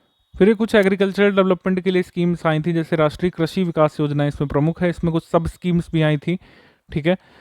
इसमें सीड स्टोरेज पैकिंग पर जो है बल दिया गया था। और पैडी क्रॉप्स का प्रोडक्शन भी इससे बढ़ गया था। पैडी क्रॉप्स की यील्ड बढ़ी थी इससे। जैसे सैफरन नेशनल मिशन, ये भी आया था इसी के तहत, जम्मू कश्मीर में लागू किया गया था 2010-2011 में। सैफरन प्रोडक्शन इसमें बढ़ाना लक्ष्य रखा गया था। न्यूट्रिशियस सीरियल स्कीम्स ये 2012-13 में आई थी। और 25,000 गाँवों में देश के 1,000 ब्लॉक्स में जारी की गई थी, ठीक है। और इसमें ज्वार बाजरा रागी के प्रोडक्शन पर फोकस किया गया था। प्रमोशन ऑफ पाम ऑयल 2011-2012 में आया था ये। National mission on complementary protein, ये आया था 2011-2012 में। और ऑब्जेक्टिव था लाइव स्टॉक प्रमोशन इसमें। Pig goat rearing fish farming selected regions में बूस्ट करना इसका ऑब्जेक्टिव था। न्यूट्री फार्म स्कीम आई थी इसमें। फिर नेशनल हॉर्टिकल्चर मिशन आया था 8 जुलाई 2004 को, ये सेंट्रल सेक्टर स्कीम थी। और इसमें कॉस्ट शेयरिंग थी सेंटर और स्टेट की, 85 सेंटर की और 15 स्टेट्स की। नेशनल बैम्बू मिशन आया था 27 स्टेट में लॉन्च किया गया था 2006-2007 में। फूड फॉर वर्क प्रोग्राम, जैसे कि हमने आपको बताया, ये बाद में आया था 14 नवंबर 2004 को पीएम मनमोहन सिंह के समय, अलूर विलेज, रंगारेड्डी डिस्ट्रिक्ट, आंध्र प्रदेश में। प्रधानमंत्री किसान सम्मान निधि, ये 24 फरवरी 2019 को पीएम मोदी ने लॉन्च किया था। हालांकि ऑफिशियल लॉन्च डेट हम जब बजट भाषण पढ़ रहे थे पीयूष गोयल, तभी से मान सकते हैं, ठीक है। ये जो भी आपके ऑप्शन में है उसके हिसाब से करिएगा। इसका उद्देश्य था assured supplementary income to small and marginal farmers for investment and other needs. Jal Jeevan mission 15 अगस्त 2019 को लॉन्च किया गया था। इसका उद्देश्य है सभी रूरल हाउस होल्ड्स में पानी पाइप्ड वाटर सप्लाई के फॉर्म में पहुंचाना 2024 तक। रीजन्स ऑफ लो प्रोडक्टिविटी क्या होते हैं? More pressure of population on agricultural land, social environment और एग्रीकल्चर में जो इनडिफरेंस है वो, लैक ऑफ नेचुरल रिसोर्सेज और land quality, lack of road connectivity, electricity, energy, traffic, scattered land, agricultural facilities की कमी, टेक्निकल कंस्ट्रेंट्स और जो है रेन फेड एग्रीकल्चर की कमी, मतलब रेन फेड एग्रीकल्चर होना और इरिगेशन बेस्ड ना होना, ये एक कारण है। कैसे बूस्ट कर सकते हैं? इरिगेशन फैसिलिटीज़ बढ़ाएं, अगर हाई क्वालिटी सीड्स का प्रयोग करें, फर्टिलाइजर्स का प्रयोग करें, मॉडर्न टेक्नोलॉजीज़ का यूज़ करें, लो इंटरेस्ट रेट पर लोगों को अवेलेबल हो हाई एंड टेक्नोलॉजीज़, जैसे पीएम कुसुम में किया जा रहा है कि डीजल वाले जो सिस्टम्स हैं जनरेटर्स के, उनको रिप्लेस करने की बात कही जा रही है सोलर सिस्टम से, जिससे कि पॉल्यूशन भी कम हो, ठीक है। Irrigation facilities should be enhanced because lack of irrigation facilities is the biggest obstacle to good productivity. Irrigation को बूस्ट करना जरूरी है और पॉपुलेशन ग्रोथ को भी चेक करना यहाँ पर जरूरी है, जिससे डिस्ट्रीब्यूशन ऑफ एरेबल लैंड और ज़्यादा ना हो। सांसद आदर्श ग्राम योजना की तरह प्रधानमंत्री आदर्श ग्राम योजना आई थी 2014-2015 में, ठीक है। इसको 1500 शेड्यूल्ड कास्ट मेजॉरिटी विलेजेस में 11 स्टेट में आगे बढ़ा दिया गया था। फिर की फीचर्स क्या थे इसमें कि आदर्श ग्राम हमको क्रिएट करना है मार्च 2019 तक। इसमें कम से कम एक आदर्श ग्राम का काम 2016 तक पूरा हो जाना चाहिए और 5 ऐसे Adarsh Gram year by year create करने होंगे। इसमें आदर्श ग्राम जो बनते थे उसका जो एमपीज थे वो अडॉप्ट करते थे अलग अलग स्टेट में से, और ओवरऑल विलेज डेवलपमेंट का टारगेट इसमें रखा गया था। Provisions for urban amenities in rural areas, पुरा और श्यामा प्रसाद मुखर्जी रू अर्बन मिशन, ये कुछ जो लेटेस्ट रूरल डेवलपमेंट से एसोसिएटेड प्रोग्राम्स थे। अब्दुल कलाम जब जीवित थे हमारे फॉर्मर प्रेसिडेंट, उन्होंने जनवरी 2003 में कहा था कि एम्पावरिंग और एक्सेलरेटिंग जो हम लोग कर सकते हैं रूरल डेवलपमेंट का, वो तभी कर सकते हैं जब जो बेसिक एमिनिटीज़ अर्बन एरियाज़ में अवेलेबल हैं वैसी ही रूरल एरियाज़ में अवेलेबल हों। तो उन्होंने एक विज़न दिया था, provision for urban amenities in rural areas. 7 pilot project भी शुरू किए गए थे 10th 5-year प्लान में। बासमत में, भरधाना उत्तर प्रदेश में, गोहपुर असम में, कुंजंगा व उड़ीसा में मोतीपुर बिहार में, रायदुर्ग आंध्र प्रदेश में, शाहपुरा राजस्थान में। हालांकि ये प्रोजेक्ट अनसक्सेसफुल रहे थे और फिर इसको बंद कर दिया गया था पुरा को। श्यामा प्रसाद मुखर्जी रू अर्बन मिशन जो है बजट स्पीच जुलाई 2014 में शुरू किया गया था। क्लस्टर बेस्ड विलेज डेवलपमेंट करना इसका ऑब्जेक्टिव था। डिस्ट्रिक्ट रूरल डेवलपमेंट एजेंसी 1/4/1999 को ये शुरू की गई थी। प्रिंसिपल ऑर्गेनाइजेशन था डिस्ट्रिक्ट लेवल पर।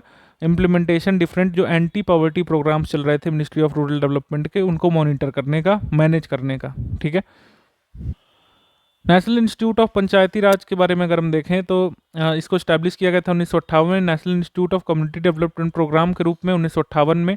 मसूरी में था, बाद में 1965 में इसका कैंपस हैदराबाद चला गया था। 2013 में इसका नाम बदल करके national institute of rural development और पंचायती राज कर दिया गया था। अभी के लिए आपको क्या याद रखना है, national institute of rural development या नेशनल इंस्टीट्यूट ऑफ पंचायती राज अगर ऐसे पूछ लें तो कहाँ पर है? हैदराबाद में।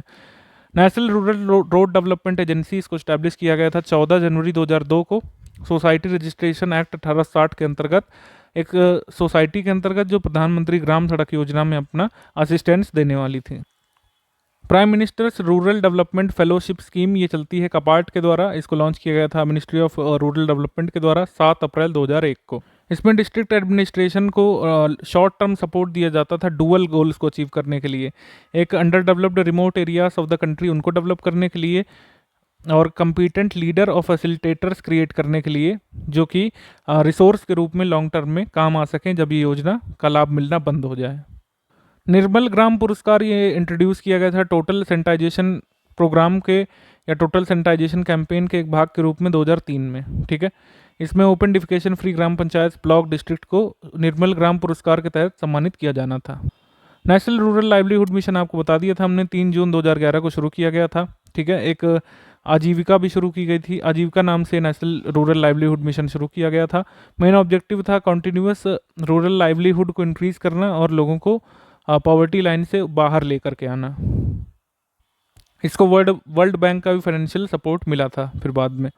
आजीविका ग्रामीण एक्सप्रेस योजना अगस्त 2017 में लॉन्च की गई थी। इसका ऑब्जेक्टिव था रिमोट विलेजेस को रूरल ट्रांसपोर्ट सिस्टम से कनेक्ट करना। किसान पेंशन स्कीम उत्तर प्रदेश में शुरू की गई थी और इसमें जो है इनकम लिमिट जिनकी रूरल एरियाज़ में 4680 रुपये थी, मतलब 46,080 रुपये थी, और अर्बन एरियाज़ में 56,460 रुपये थी। उनको जो है 60 वर्ष के ऊपर अगर वो हैं तो उनको एक निश्चित पेंशन देने की बात कही गई थी उत्तर प्रदेश में। इनको जो है 500 रुपये पर मंथ 4 क्वार्टरली इंस्टॉलमेंट्स के रूप में सरकार पेंशन देती है। और इसके लिए बजट स्पीच 2020-21 में उत्तर प्रदेश ने 1459 करोड़ रुपए का प्रावधान भी किया था। किसान रथ योजना शुरू की थी सेंट्रल गवर्नमेंट ने 17 अप्रैल 2020 को। इसमें जो है ऐप ये लाया गया था फार्मर्स के लिए, जिससे वो मतलब ट्रांसपोर्ट में उनको कोई हर्डल ना हो कोरोना पैंडेमिक के समय। अंबेडकर एनर्जी या फिर अंबेडकर ऊर्जा कृषि इम्प्रूवमेंट स्कीम ये आई थी यहाँ पर वर्ष 2010 में। एग्रीकल्चरल सेक्टर को इलेक्ट्रिसिटी प्रोवाइड करने के लिए आई थी। अंबेडकर समग्र विकास योजना इंप्लीमेंट की गई थी उत्तर प्रदेश सरकार के द्वारा 14 सितंबर 2007 से। मेन ऑब्जेक्टिव था कि ग्राम सभा उत्तर प्रदेश की जो है उनको डेवलप किया जाए। उनमें basic infrastructure facilities, public convenience programme के तहत, एम्प्लॉयमेंट ओरिएंटेड प्रोग्राम के तहत, वाटर वेलफेयर प्रोग्राम के तहत ग्राम सभा को अगले 5 सालों में डेवलप किया जाए स्टेट्स में। फिर आम आदमी बीमा योजना ये शुरू की गई थी 2 अक्टूबर 2007 से। और जो पहले जनश्री बीमा योजना चल रही थी और आम आदमी बीमा योजना चल रही थी, उसको मिला करके आम आदमी बीमा योजना एक नई आई थी 1 जनवरी 2013 से। बेनिफिट यहाँ पर क्या दिए जाते थे? बेनिफिट यहाँ पर दिए जाते थे नॉमिनी को इंश्योरेंस कवर होता था 30,000 रुपये तक का यहाँ पर दिया जाता था। नेचुरल डेथ पर, एक्सीडेंटल डेथ और डिसेबिलिटी पर 75,000 रुपये दिए जाते थे यहाँ पर नॉमिनी को। आम आदमी बीमा योजना के तहत नॉमिनी जो बनता था, बेनिफिशियरी की आयु बीमा लेते समय 18 से 59 वर्ष होनी चाहिए थी। और इसमें जो है एलिजिबल बेनिफिशियरी वही हो सकता था जो हेड ऑफ द फैमिली हो या फिर अपने परिवार का सोल ब्रेड विनर हो। प्रीमियम जो है 200 रुपये पर पर्सन लगता था। 50% प्रीमियम यानी कि 100 रुपये स्टेट गवर्नमेंट या यूटी जो है इसको बियर करती थी। ऐसे ही बीमा योजना उत्तर प्रदेश में आई थी, उत्तर प्रदेश आम आदमी बीमा योजना। बिल्कुल सिमिलर प्रावधान थे इसमें, बिल्कुल सेम टू सेम जैसे कि आम आदमी बीमा योजना के थे। एलिजिबिलिटी क्राइटेरिया भी यही था। गवर्नमेंट ऑफ उत्तर प्रदेश ने पंडित दीनदयाल उपाध्याय आदर्श नगर पंचायत योजना शुरू की थी 2018 में, जिससे कि स्मॉल म्यूनिसिपल बॉडीज़ हैं उनको लार्ज म्यूनिसिपल कॉरपोरेशंस में जैसे सुविधाएं मिलती हैं उनके लोगों को, वैसी ही सुविधाएं स्मॉल म्यूनिसिपल बॉडीज़ में निवास करने वाले लोगों को मिले, इसके लिए लाई गई थी दीनदयाल उपाध्याय आदर्श नगर पंचायत योजना 2018 में। इस स्कीम के तहत एक विलेज सिलेक्ट किया जाता था 10,000 पॉपुलेशन का, ठीक है, और जहाँ पर ग्राम पंचायत हेडक्वार्टर होता था वहाँ पर 3,000 की संख्या में विलेज का सिलेक्शन हो सकता था। विलेज को सिलेक्ट किया जाता था डिमांड बेस्ड पर, ठीक है, और फिर उसको मॉडल नगर पंचायत के रूप में या फिर नोडल पंचायत के रूप में डेवलप किया जाता था। प्रधानमंत्री जन विकास कार्यक्रम ये लागू है 2018 से, बस इतना याद रखना आपके लिए काफ़ी है। और ये किसके लिए है, इसमें वेलफेयर स्कीम्स चला जाती हैं minority dominated districts Uttar Pradesh के लिए। उत्तर प्रदेश में 3 पेंशन स्कीम चलती हैं, जैसे 2018 अगस्त में आई थी ओल्ड एज पेंशन स्कीम यानी कि वृद्धावस्था पेंशन योजना, एक विडो पेंशन स्कीम चलती है जिसको बोलते हैं हम लोग विधवा पेंशन योजना, और एक होती है डिसेबल्ड पेंशन योजना, ठीक है। ओल्ड एज पेंशन योजना में जो लोग होते हैं 60 वर्ष से 79 वर्ष की आयु के, उनको पहले 400 रुपये मिलते थे, उनको 500 रुपये कर दिया है प्रेजेंट गवर्नमेंट ने जनवरी 2020 से, और 79 वर्ष के भी ऊपर के हैं उनको भी 500 रुपये पर महीने मिला करेंगे। यहाँ पर शर्त है कि उनको हर हाल में प्रूव करना होगा कि वो 60 वर्ष के ऊपर के हैं, चाहे हाई स्कूल का सर्टिफिकेट लगाएं या फिर कॉलेज की मार्कशीट लगाएं, उन्हें प्रूव करना होगा कि उनकी डेट ऑफ बर्थ के हिसाब से आयु 60 वर्ष और 79 वर्ष से ऊपर है, और वो हर हाल में रेजिडेंट है उत्तर प्रदेश के, ठीक है, और बेलो पॉवर्टी लाइन आते हैं, ये भी उनको प्रूव करना होगा, और उनकी कोई जो है इनकम नहीं है किसी भी तरीके से, और बैंक में अकाउंट होना चाहिए, ये भी एक इंपॉर्टेंट प्रोविज़न है। विधवा पेंशन योजना जो चलती है ये विडो को मिलती है, 18 से 60 वर्ष की आयु के विडो को मिल सकती है, अगर वो रिमैरिज करती है तो फिर नहीं मिलती है। अगर विडो के बच्चे उसको जो है मतलब कुल मिलाकर सपोर्ट नहीं कर रहे हैं तो भी उत्तर प्रदेश की सरकार ये पेंशन देती है, इसमें 500 रुपये महीना मिलता है अब, ठीक है। समाजवादी पेंशन योजना जब अखिलेश गवर्नमेंट थी, समाजवादी पार्टी की सरकार थी 2014-2015 में, तब इसको अनाउंस किया गया था, ठीक है, और 500 रुपये की राशि अनाउंस की गई थी। अब मुख्यमंत्री पेंशन योजना इसको कहा जाएगा, और 1,000 रुपये यहाँ पर राशि कर दी गई है। मुख्यमंत्री पेंशन योजना उत्तर प्रदेश में कितनी राशि मिलती है अगर पूछे तो ये हो गई है 1,000 रुपये। प्रधानमंत्री ग्राम समृद्धि योजना जो है लॉन्च की गई है वर्ष 2019 से, ठीक है, ये ध्यान रखना है आपको, और ये फंड की जा रही है वर्ल्ड बैंक से। कुछ नई छोटी छोटी स्कीम्स हैं, जैसे अपना गांव अपना कल्याण योजना 1 जनवरी 1991 शुरू हुई थी। नई रोशनी योजना विमेन एम्पावरमेंट से संबंधित है। दिशा स्कीम इंफॉर्मेशन टेक्नोलॉजी से संबंधित है। प्रधानमंत्री जनधन योजना फाइनेंशियल इंक्लूजन से संबंधित है। स्वावलंबन स्कीम नई न्यू पेंशन सिस्टम से संबंधित है। Scheme launch to provide 1 kg rice for 1 rupee, ये तमिलनाडु में शुरू की गई थी। संकल्प स्कीम जो है HIV एड्स के एलिमिनेशन संबंधित है। नेशनल चिल्ड्रन फंड इस्टेब्लिश किया गया था 1979 में, और जो वर्ल्ड रोशनी 2013 में चर्चा में था वो skill development for tribal youth से संबंधित है। और जो प्लानिंग कमीशन का जो आखिरी डेटा आया था जुलाई 2013 में, उसके हिसाब से सबसे ज़्यादा पॉवर्टी कहाँ पर है, छत्तीसगढ़ में है। अब तो खैर मल्टी डायमेंशनल पॉवर्टी इंडेक्स आ चुका है, नवंबर मंथ में आया था 2021 में, उसके आंकड़े अब आपके लिए रेलिवेंट हैं।